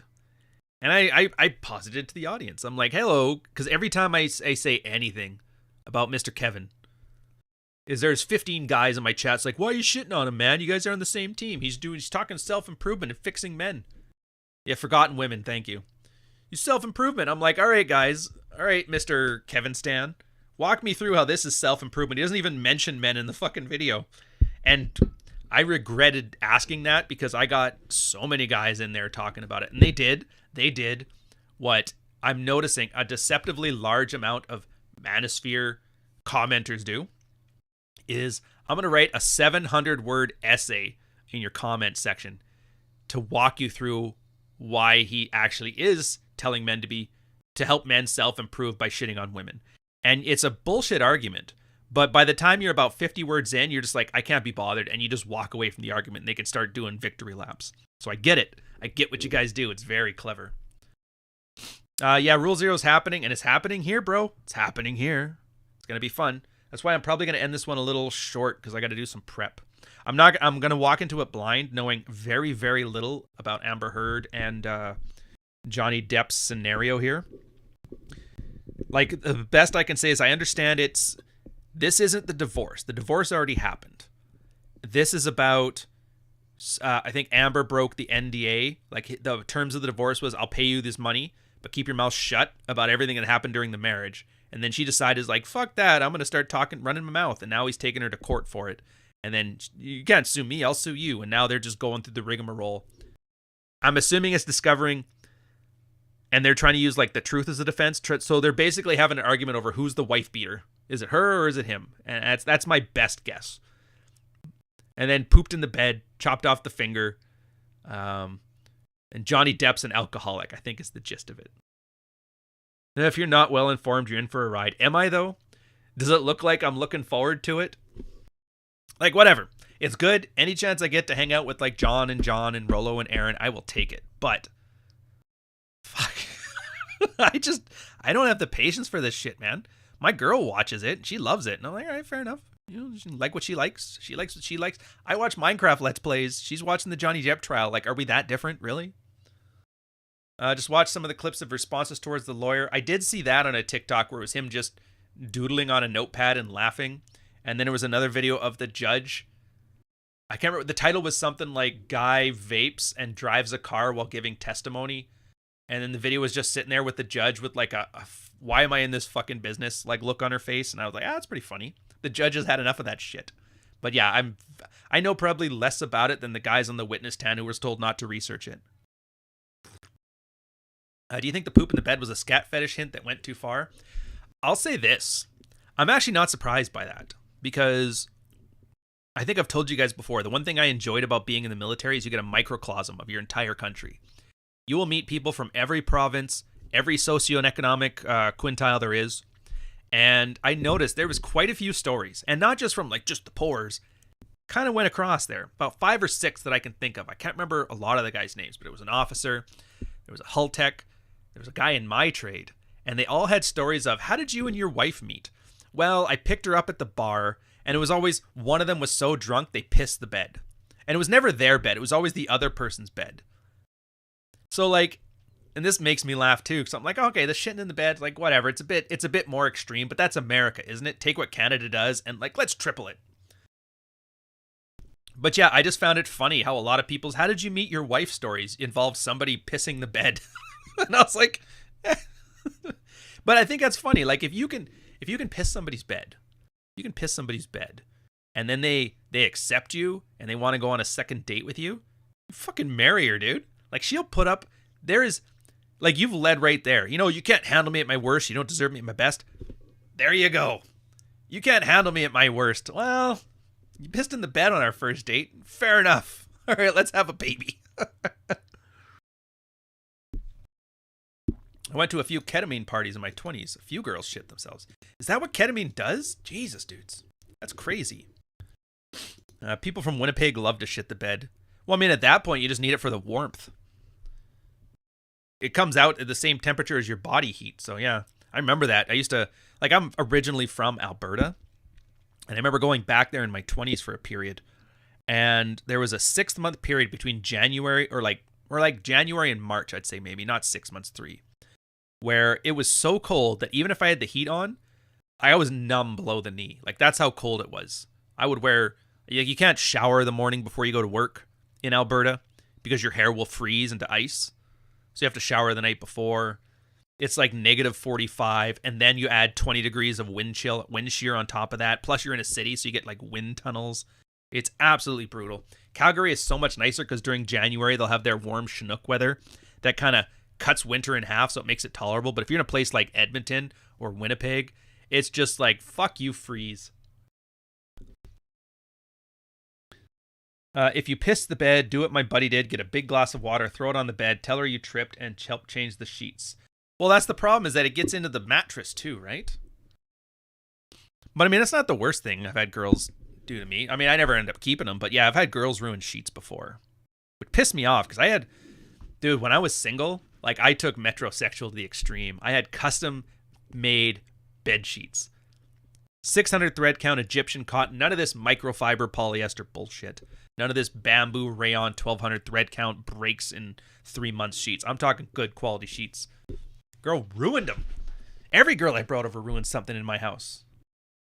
Yeah, mattress protection. That's the problem. Then you're sleeping on like a garbage bag, right? So you just like, I just assumed that adults wouldn't ruin sheets, but here we are. No, Mustang, that would have been okay. That would have been okay. The girl was anemic. It was the one from my book, the one with the fake boobs, the single mom. But I mean, it's whatever. These are fun stories. I like having these as stories, but I'd never go back to it. If I started dating again, because, heaven forbid my girl gets hit by a train or something, yeah, it's like I would have much stronger boundaries on what I will or will not put up with. I'll just put it that way. Yeah. Girlfriend shitting the bed, manosphere. But I mean, it's. I really wish guys would get more experience. And back to like the sarging and the wealth. It's like most guys I know have enough success sexually that stuff like this doesn't rattle them. Even if it's something they've never heard of. It's like, okay, this is in the realm of things that I've seen happen. Like, I get it. So yeah, shitting the bed's like, eh. Pissing the bed, you're like, yeah, it happens. Horrible divorces, like, yeah, I've seen worse. I've seen about that. And that's kind of where you want guys to get, especially when it comes to thottery. That's why I still love that. The game has changed, bro. If I have to hear one more guy who's like 29 this year, the game has changed, bro. It's not like it used to be. It's like, how the fuck would you know, dude? How the fuck would you know? You were watching SpongeBob SquarePants when guys were getting laid going through the exact same shit you did, and they didn't have the advantage of like Rollo Tomasi giving a 3-hour lecture on why that's like a normal behavior that you should kind of come to expect from girls. Yeah, they're human. I actually had to do with that on somebody on YouTube comments was saying that. I actually put it on Twitter. Like that's my rule right now. If somebody's an idiot on Twitter in my mentions, I'm going to roast you on YouTube. And if you're an idiot on my YouTube mentions, I'm going to roast you on Twitter. So I roasted this guy on Twitter. And he was mentioning something about empathy. Like, the human beings are empathetic and girls are solipsistic, so are they even people? I'm like, and I can't believe I have to say, I'm like, yes, women are people, you dope. So I'm like, yeah, this one's going in the this one's going in the thing. I can't believe women are people. This is ridiculous. It's like, no, they're not. They're not evil warlords. By the way, I'm gonna give a shout out to Rob because he had his last. I think it was your last one or the one before the eat a dick, or no, the let it burn, where you guys were talking about the philosophy of fuck it and roll. I think I'm kind of going there with this thing. I don't watch a lot of Manosphere content, but I actually caught all of that one, mostly because I like Rob and Nick, and I really like the subject matter because it had the crass, masculine, philosophical angle to all this stuff, which I enjoy. But that's the thing, is I can't enjoy it because guys who want to enjoy it are guys who aren't ready for that conversation yet. I would love it if everybody's like, yeah, I'm getting laid, I'm having fun, gotten through the divorce, and all this stuff is great. And now we can start, navel gazing about this shit. But you can't do that online because then you're going to have 15-year incels talking about, well, I'm a philosopher, the guy philosophy. And then they'll shit on this because you guys don't read Heidegger or Heidegger or Kant or whatever. It's like, fuck off. Yeah, the only difference in modern dating is people in the past kept their mouths shut. Yeah, it's weird. I mean, it's not that they kept it shut. It's that they compartmentalized. They siloed the information way better. Because there was, and I swear to God, man, it's so weird to see now. Like, the more I see dating coaches and trad cons and that talking about their experiences in dating, and the stuff that I know, and the people that I know what they're talking about, I realized Tyler Durden was absolutely bang on when he talked about the secret society, which, if you guys haven't seen it, it's a pickup artist thing, but it was fucking spot on. He was talking about how there is, like, it was more like a pep talk for guys. Guys, just so you know, there is a secret society.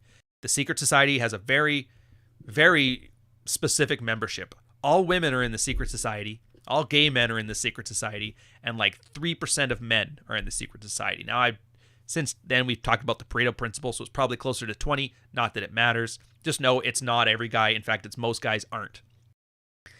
And he was bringing up like the conditions to be in the secret society is don't be judgmental because everybody does it. And then if you act like this attractive guy, not judgmental, have some value, experimental. The big thing was non-judgmental. Is that girls will all of a sudden be very honest with you. As soon as you start moralizing or shaming or judging, they clam right up and you're out of the club. So not only will they, and then that's when like, yeah, you can have sex with everybody in the friend circle because you're part of the secret society. And I've known that. I've been in social circles where like, all the girls and like your two friends that have basically slept with all of them. You're like, oh, okay, it's that one. So I've had friend circles where I'm not in the secret society, but I was aware of it. And then I've had friends groups where I was in the secret society, also being aware of it. It's fine either way. Yeah, two in their heads, oblivious to what's going on around them. Absolutely. Rites of passage used to involve teaching as well as trials. No, they didn't. Dude, you know what? And even the ones that did exist, they were, first off, they were pre-agricultural. So we're gonna be, oh man, it was so, I don't know how guys managed to survive without rites of passage at 10,000 BC. Like, for 12,000 years, we figured out a system. Nowadays, you know what a rite of passage is? It's, what do we need this guy for? Is he old enough to do it yet? Well, get him in there. So yeah, what happened? You were conscripted into the army to go fight. It wasn't a rite of passage for you. It's because the queen needed some bodies, some German bodies, and to take some territory. So get out there. And if you come home, the guys that are left, you're going to have a pick of the litter because there's going to be a lot more girls than guys right now, right? well, let's make him a hunter. Let's put him out on his first hunt. It's not because it's a rite of passage to make you a man. It's because we need another dude hunting bison, dude. Get the fuck out there. Here's your spear. We'll walk you through the first one or two. And that's the thing I love about the rite of passage, because it shows a complete misunderstanding of the purpose of it. And guys think, it's for me. The rite of passage is for everybody to tell me how great I am. It's like the equivalent of a girl planning her wedding at 9 years old. That's the rite of passage bullshit for men. It's not rite of passage. It's get the fuck out there. Then the farms were coming. We need you to be a farmer. You're 16. Here's a plow. Here's an ox. Get to fucking work. That was it. It's not because you're a man now, son. It's because we need the fucking corn this year. Get the fuck out there. Everybody's sitting here talking about, man, remember the good old days where they used to treat you like a man? It's like, it's this weird solipsistic men raised as broken women bullshit. And I want to make navel-gazy videos talking about why it's bullshit, but it seems like such a waste of time. It's like arguing with pigs or getting in the mud with pigs. All that's going to happen is you're going to get dirty and the pig is going to like it. I think most of these rite of passage assholes would like nothing more than to argue for hours and days about how rites of passage are real and this guy's an asshole. And I'm like, fuck off. I don't got time for it. You want your rite of passage? And I always get flippant. Like, you want a rite of passage? How about this? Go get a girl pregnant. Go learn how to fuck. Well, that's not what I mean. Well, why not? You want a family and your rite of passage makes you a man, right? Well, yeah. Well, then learning to get laid seems like an integral part of that, right? Well, I don't want the low-quality women. I just want the high-quality women. Well, either way, you're still going to have to put your dick in those ones. Yeah, but. I'm like, oh, okay, so you want some artificial party. You want a bar mitzvah for dudes, right? I guess bar mitzvah, but I mean, how much of a rite of passage is that? You get to be thrown around in a chair and you get to have a party and people throw gifts at you. It's like, come on. Your Sweet 16 or the, what the Mexican one called? The Centanista?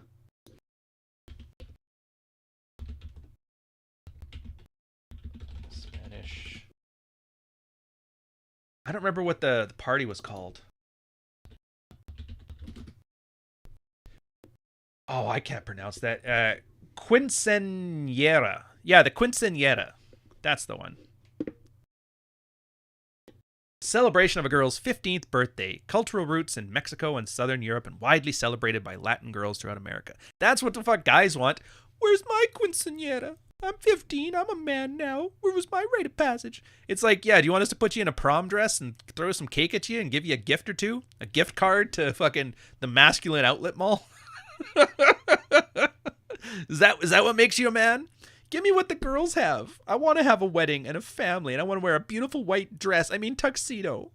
And I want everybody to look at me and how great I am. And after my rite of passage where I earned it, and then I get the girl because everybody loves me, and she just loves me because everybody loves me, and then she's going to let me have 5 babies, and then I'm going to work really hard and get a great job, and then I'm going to retire her so she can sit at home and just think all day about how much she loves me and homeschool my kids because that's just what good people do. She's going to be so smart because she's worshiping me. She's so smart. Like, get over yourself, you fucking narcissist. Yeah. Jesus Christ, chicks block out a whole... I blocked out one evening. I know I'm not pronouncing it right, Jimmy. Look, I'm not Spanish. You get... I just remember the N with the año on top of it is like a NY. And that's how you say it. And other than that, Spanish is for the most part like say it how you see it. So yeah, quinceañera, I think. And then the R, you got to roll it, but I can't trill, so fuck it. Oh, dude, you think an English dude pronouncing Spanish words cracks you up? Wait till you start seeing me pronouncing French words. The problem is our Anglo tongue. It's too sharp. Like we're too stiff with it, and that's why if you want to see an English guy who can speak the language but has a thick accent, get him drunk. All of a sudden, his accent goes away. Yeah, Enya. Quinceañera. Anyways, don't worry about it. Just me fucking up Spanish is not the purpose of this podcast, dudes. Keep this up. You know what? Fuck it. You keep this up, I'll throw another ad at you. Single moms. A horrible position that's not my problem. All right. You learned your lesson yet? I'll throw another one. I don't give a fuck. I got 4 more. I got that one with the little feminist chick with the short hair that everybody keeps calling the troll, talking about paranoia. Ryan, what celebrations do we men have, though? It's disgraceful. We can boost our growth. Is that a real question, or are you fucking with me? It's like, why do you need a party? Why do you need a celebration? Why do you need everybody in your community to worship you? Like, what kind of validation-seeking bullshit is that? All these guys talk about, I'm an island, I am a man, I don't need validation. Now throw a party for me and tell me how great I am. It's like, go fuck yourself. If you're great enough that people want to throw a party about you, then you probably don't need the party at this point. You know what I mean? And if you're not great enough and you still want people to throw a party for you, how is that any different than that millennial participation trophy shit? Remember when we used to make fun of that back in the day? Oh, these participation trophy kids, they're going to find out how harsh the real world is. Well, fuck, here we are. Rite of passage, participation trophy for fucking millennials. Red Morning Live. Spanish is weird. Don't be weird. Yeah, Hallmark holidays. My mother tried to give me a party for my 15th. Awkward. I can imagine. It's like, dude, like a birthday's fine, but just like, I'm going to have some friends over. We're going to play Xbox. Then just like, fuck off. Go boot some liquor for us so we can have like a couple drinks and pass out in the living room. And then next morning talk about, oh, that was the craziest party. I had like 2 White Claws. 2? I can only finish 1. Crazy. The real world isn't harsh. I hate hearing that crap. Well, I mean, yeah, to be fair, you are right. It's not that it's harsh. It's indifferent. I think that's like, if I want to be accurate, the world is indifferent towards you, which like, why? Why are you any more special than anything else in the universe, right? You hunt what you eat, what you kill. Like, do you think hunters were mad? Dude, back in the day, bison used to just drop dead in front of you and you could just eat them. Now I have to go out and hunt them? This is bullshit. Where's my benevolent, Neolithic god now to provide free meat? It's like, this is bullshit. And do you think they were whining on the cave paintings with like their whaminate shit bison drawings? Like, no. All right, Chin, that's a new one. Lost my virginity at a party my mom made, turned into a gangbang. Are we talking like the Pornhub thing where like stepsister and mom showed, like, are we like that kind of stuff, or are we just talking about like the Friends? Or is this like how they used to have chicken pox parties back in the day? When a kid got chicken pox, all the neighborhood would send all their kids over there so all the kids could get chicken pox so they wouldn't get rickets when they get older. Is it like that? If so, like, kudos to your family for looking ahead. Let's get all this shit out of the way. We don't want any incels in this neighborhood, so everybody go over there to that house, and I don't want to see you again for 2 hours. Yeah, note to self, create a You're a Man Now certification Gumroad course. Dude, most of them are that, though. They literally are like the He-Man Woman Haters Club You're a Man Now course. Why do you think they call it a fucking war room? You think they call it a war room because everybody thinks they're walking in there like it's Dr. Strangelove? I mean, it technically is, but not in the sense that it's an actual war room, more in the sense that it's satirical. Yeah.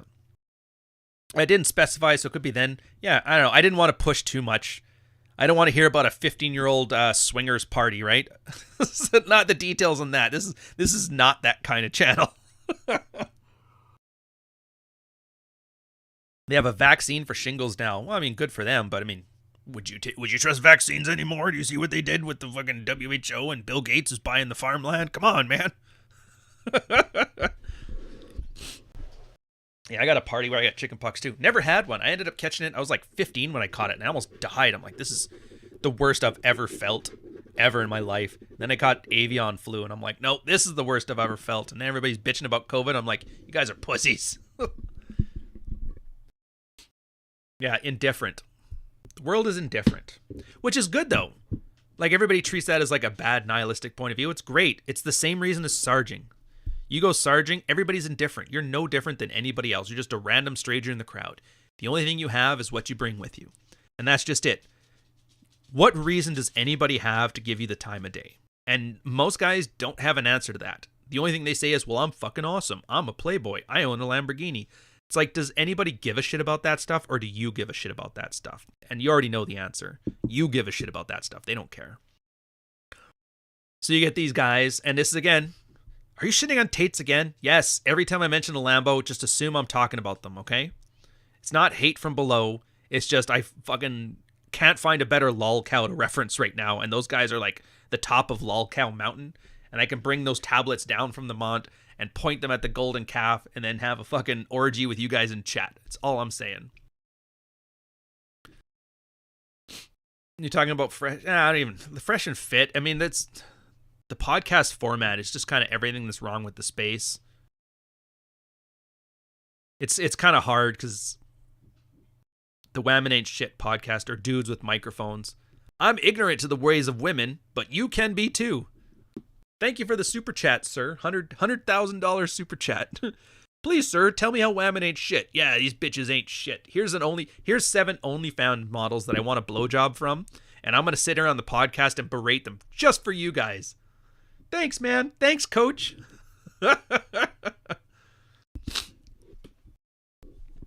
Oh, nothing funnier than Tate's Gumroad course account liking a tweet where I took a shit on it. Oh, dude, that makes me laugh. That makes me laugh. 100,000 a week, yeah.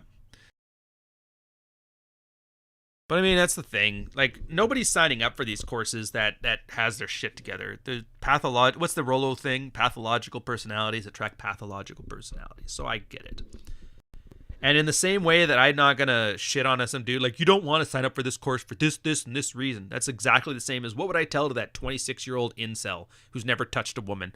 I'm like, here, guys, go stick that fork in the electric socket. You come back and let me know how it goes. And I'll tell you right now, they do. Anytime Tate has ever talked shit about me on the internet, I have my DMs filled with like at least 10 guys who have sent me screenshots of like war room shit, of money laundering shit, of like private communication shit, of basically getting scammed from these guys. And I'm like, holy shit. If I really wanted to do a hit piece, I could do a hit piece. But I don't want the hit piece. I'm not trying to start a battle here. I'm just trying to point out stupid shit because it gets me more Twitter followers and of guys who are of a certain caliber of quality. Yeah, everybody fluffs their audience. Yeah, but the difference is I'm not lying. You guys actually are a pretty switched on audience, which sucks because it also means it's a small audience. But hey, do what you got to do, right? The fact that I'd say at least 20% of you are listening to this live at the gym at 9 o'clock in the morning on a fucking Saturday tells you all you need to know. All you need to know. So we got 10 more minutes, and then I'm going to prep. We're going to do some Rule Zero, and we're going to talk about the pooper. Yeah, I was tempted. Well, Mace, I know that's the plan I got for content moving forward. So I'm almost done Midswatch. I think I'm on episode like 45, and it's 20 more episodes to go on that one. The Chick Talks, I think they're kind of running their course. I might do one more live stream, and then 5 or 6 more episodes will be done with that. I've got 1 or 2 sidebar books to go, but once that's done, I've basically accomplished the goal for red pilled content that I had my 2-year plan, which has taken 3, but whatever. At that point, I'm most likely going to start buying books from the Manosphere and giving like heartfelt reviews or Gumroad course, alpha male Gumroad courses just to let you know what you're in for. Oh, it's going to be epic because I have a feeling they're all going to be such scammy bullshit. And then the trick is going to be, how do I turn that into an interesting narrative that somebody who doesn't give a shit about alpha males can enjoy? And I'm like, oh, it's going to be so much fun. Yeah.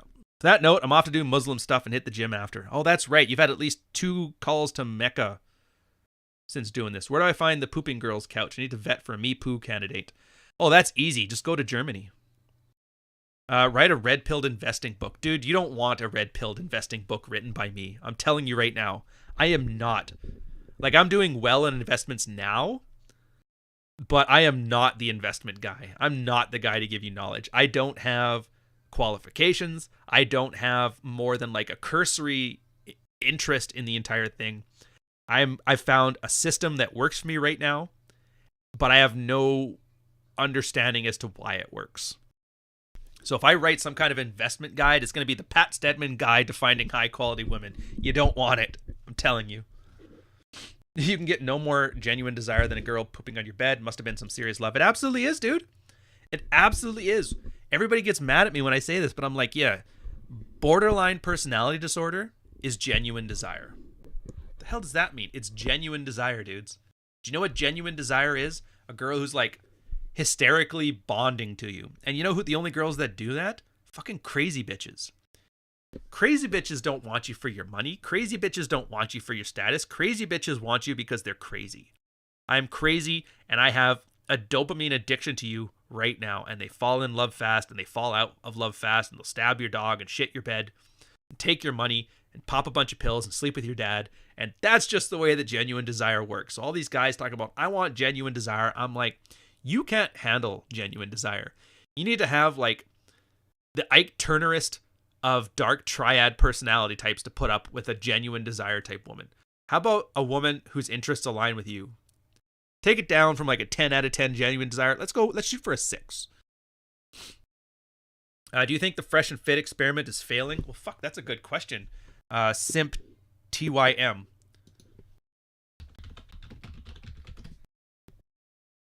Let me take a look. Or not, what's the stupid thing? Social Blade. So how is Fresh and Fit doing on the YouTube experiment?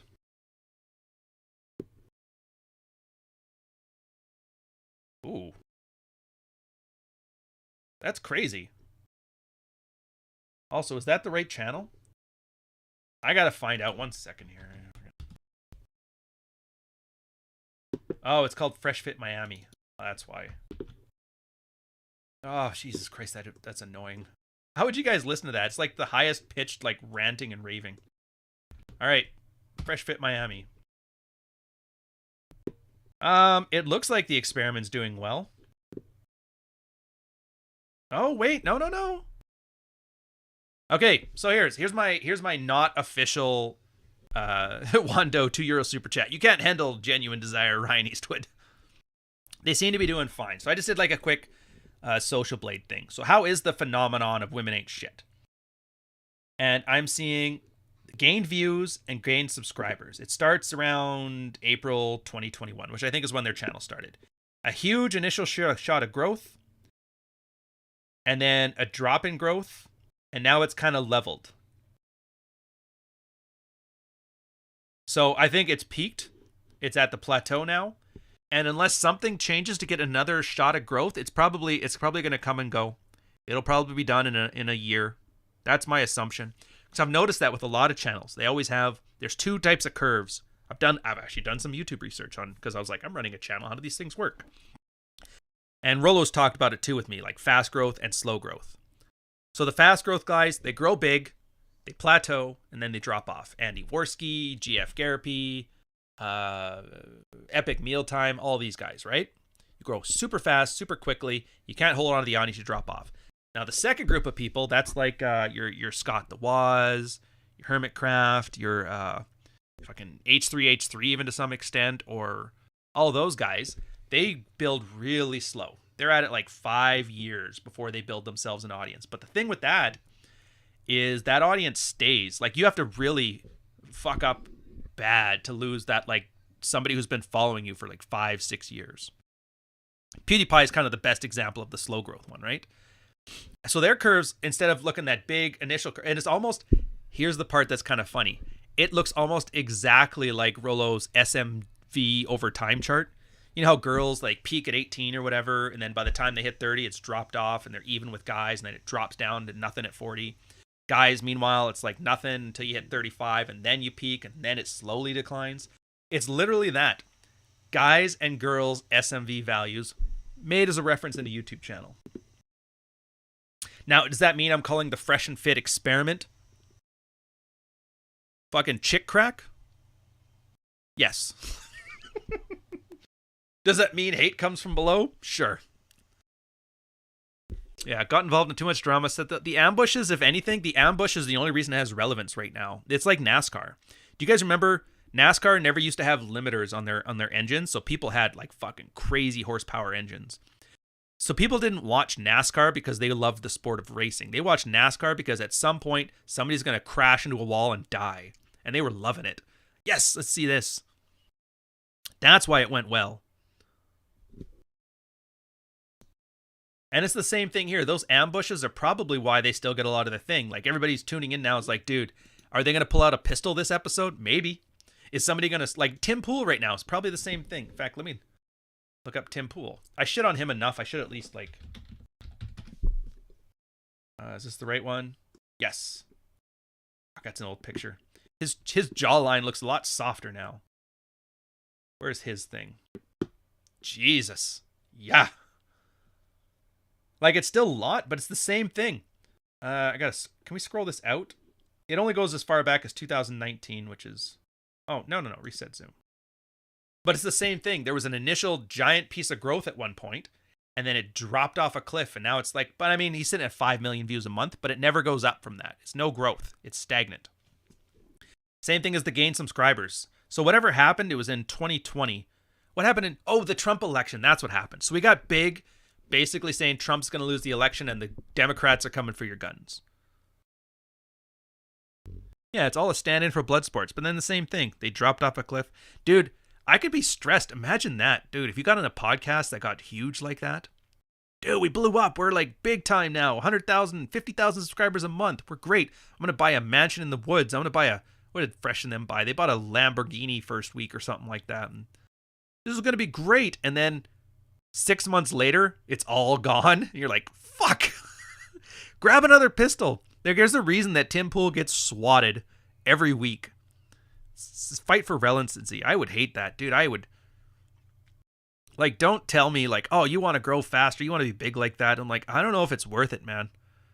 Like, you're going to piss away all that money because you're not used to it. You have no idea how to control it. Like, all the skills you need to control an audience. Just me learning to edit videos in the time between when I first started and now. Like, if they gave me even the 20,000 some subscribers I have now for back then, I'd have fucked it up with, like, shitty Madeleine videos, man. Yeah, never be like that. No, I don't think I'm gonna. I'm like, never say never. They'll always, like, it's easy for me to say I would never be like that until they throw some fucking water moment event. Like Jordan Peterson. Perfect example of that. Level-headed, clinical psychologist, writes books. His self-authoring course, very good. All of a sudden he makes one, I ain't calling trans people sir or ma'am or zer. And then he blew the fuck up. And now look at it. He's like, here's my... And I still like... He actually has some good talks. Like his one with Rex Murphy. I really enjoyed that one. But then he's sitting there. He's kind of wearing the blood sport as a skin suit. Like the days of that fucking reporter. So what you're saying is those days are over. And now he's like, all right. It's like The Simpsons. Just say the line, Bart. Like, yeah, clean your room. Anyways, I got to go babysit my fucking grandkid right now because my daughter wants to go to Romania again. Which I shouldn't even shit on it. I know Rollo and Peterson's daughter there have a little bit of like red meat shit going on about them, but I'm just like, oh man. I'd like to have a chat with that guy, even with all like the content disagreements we have. Well, I guess I don't know if he has them with me. I have them with his, but just as a person, as a meta thing, it'd be very interesting. Yeah, fuck that. Anyways, at this point, we're just rambling. The last 10 minutes was banter. You put up with it. Good for you. Yeah, I've never done that before. Well, now you have. Yeah, Rollo's getting up there. We'll catch him aging when normies and grifters chew him out. It's funny that she still ain't find the babysitter yet. Yeah, I guess they're paying too little.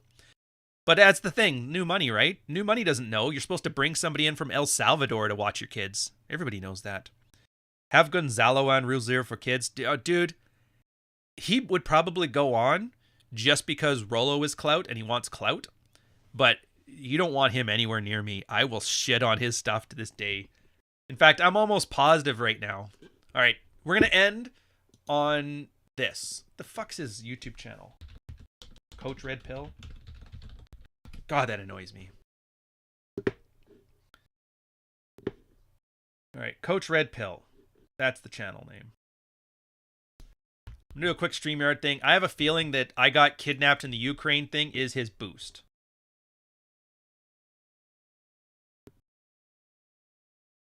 Oh, no. This one just dropped off a cliff. Oh, there we go. Yeah. So subscribers just started. Like, he's been flatlined for a long fucking time, dude. A long time. All right, you gotta hide this guy. Yeah, so it went absolutely zero, which makes sense why he did the political pivot. And then you watch it, and then, when is this? January 2022. That's about when Ukraine started, wasn't it?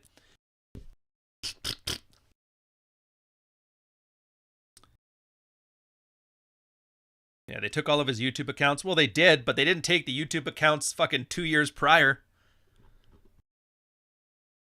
How's the government going to take your YouTube account anyway? But whichever. What's his name? Gonzalez? Gonzalo. Oh wow, it's on a quick thing.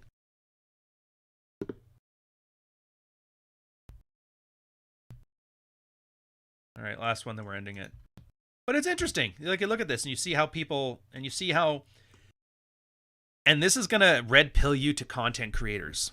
Just like a quick cursory search of somebody's YouTube growth and metrics, and then you watch how their content changes, you're gonna realize, mental point of origins, my sirs. Think about this. How could we possibly know if you didn't point it out? Thank you, Hero. Yeah, it's and you'll notice this, that people's content all of a sudden takes drastic changes and they start becoming more desperate and they start buying into their gimmick depending on how these little charts move. And that's the thing that always gets me. It's like, dude, if this channel all of a sudden got a giant spike because, I don't know, talking about fucking married shit became the coolest thing ever, I probably wouldn't change the content much. But you're seeing a lot of these people here. As soon as their content gets any type of traction, they turn into a goddamn fool. But hey, come on, you having more fun with this? Don't kill the stream. I've got to kill the stream. We got Rule 0 coming up, and I haven't even had breakfast yet. So, anyways, thank you very much. Sticking around. I gotta finish these off. It's not much for timestamps this episode. It's a little bit of banter, but I gotta save my wherewithal for the fucking Amber Heard shit. Okay, there we go. As always, don't forget, second channel, Digital Ryan, is actually going pretty good right now. It's getting some good growth to it. We just finished our T-Rex contest, and we're retiring the merch. So if you've ever thought maybe the T-Rex army or the Don't Eat Paint mugs has been the thing I've always wanted, end of the month, we're retiring all of it, coming out with a new thing. I don't know when. It'll be good. Here's the link to that one.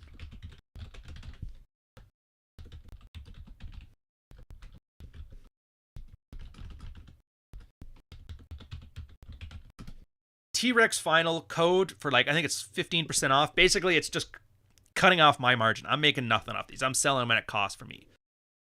Links are broken. God damn it. They're not broken. It works when I click it.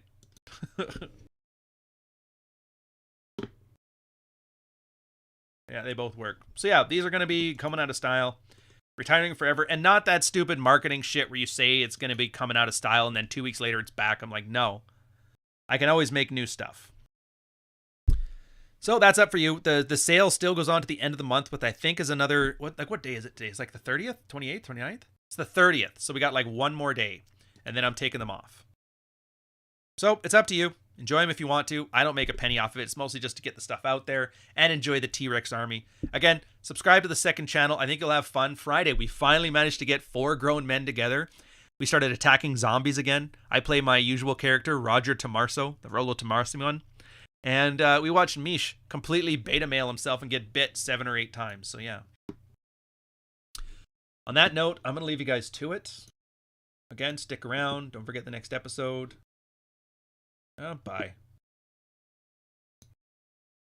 Oh. We're going to end this off on a high note. Is it this one? We know that these videos really prey on vulnerable young men who have not had many experiences in dating.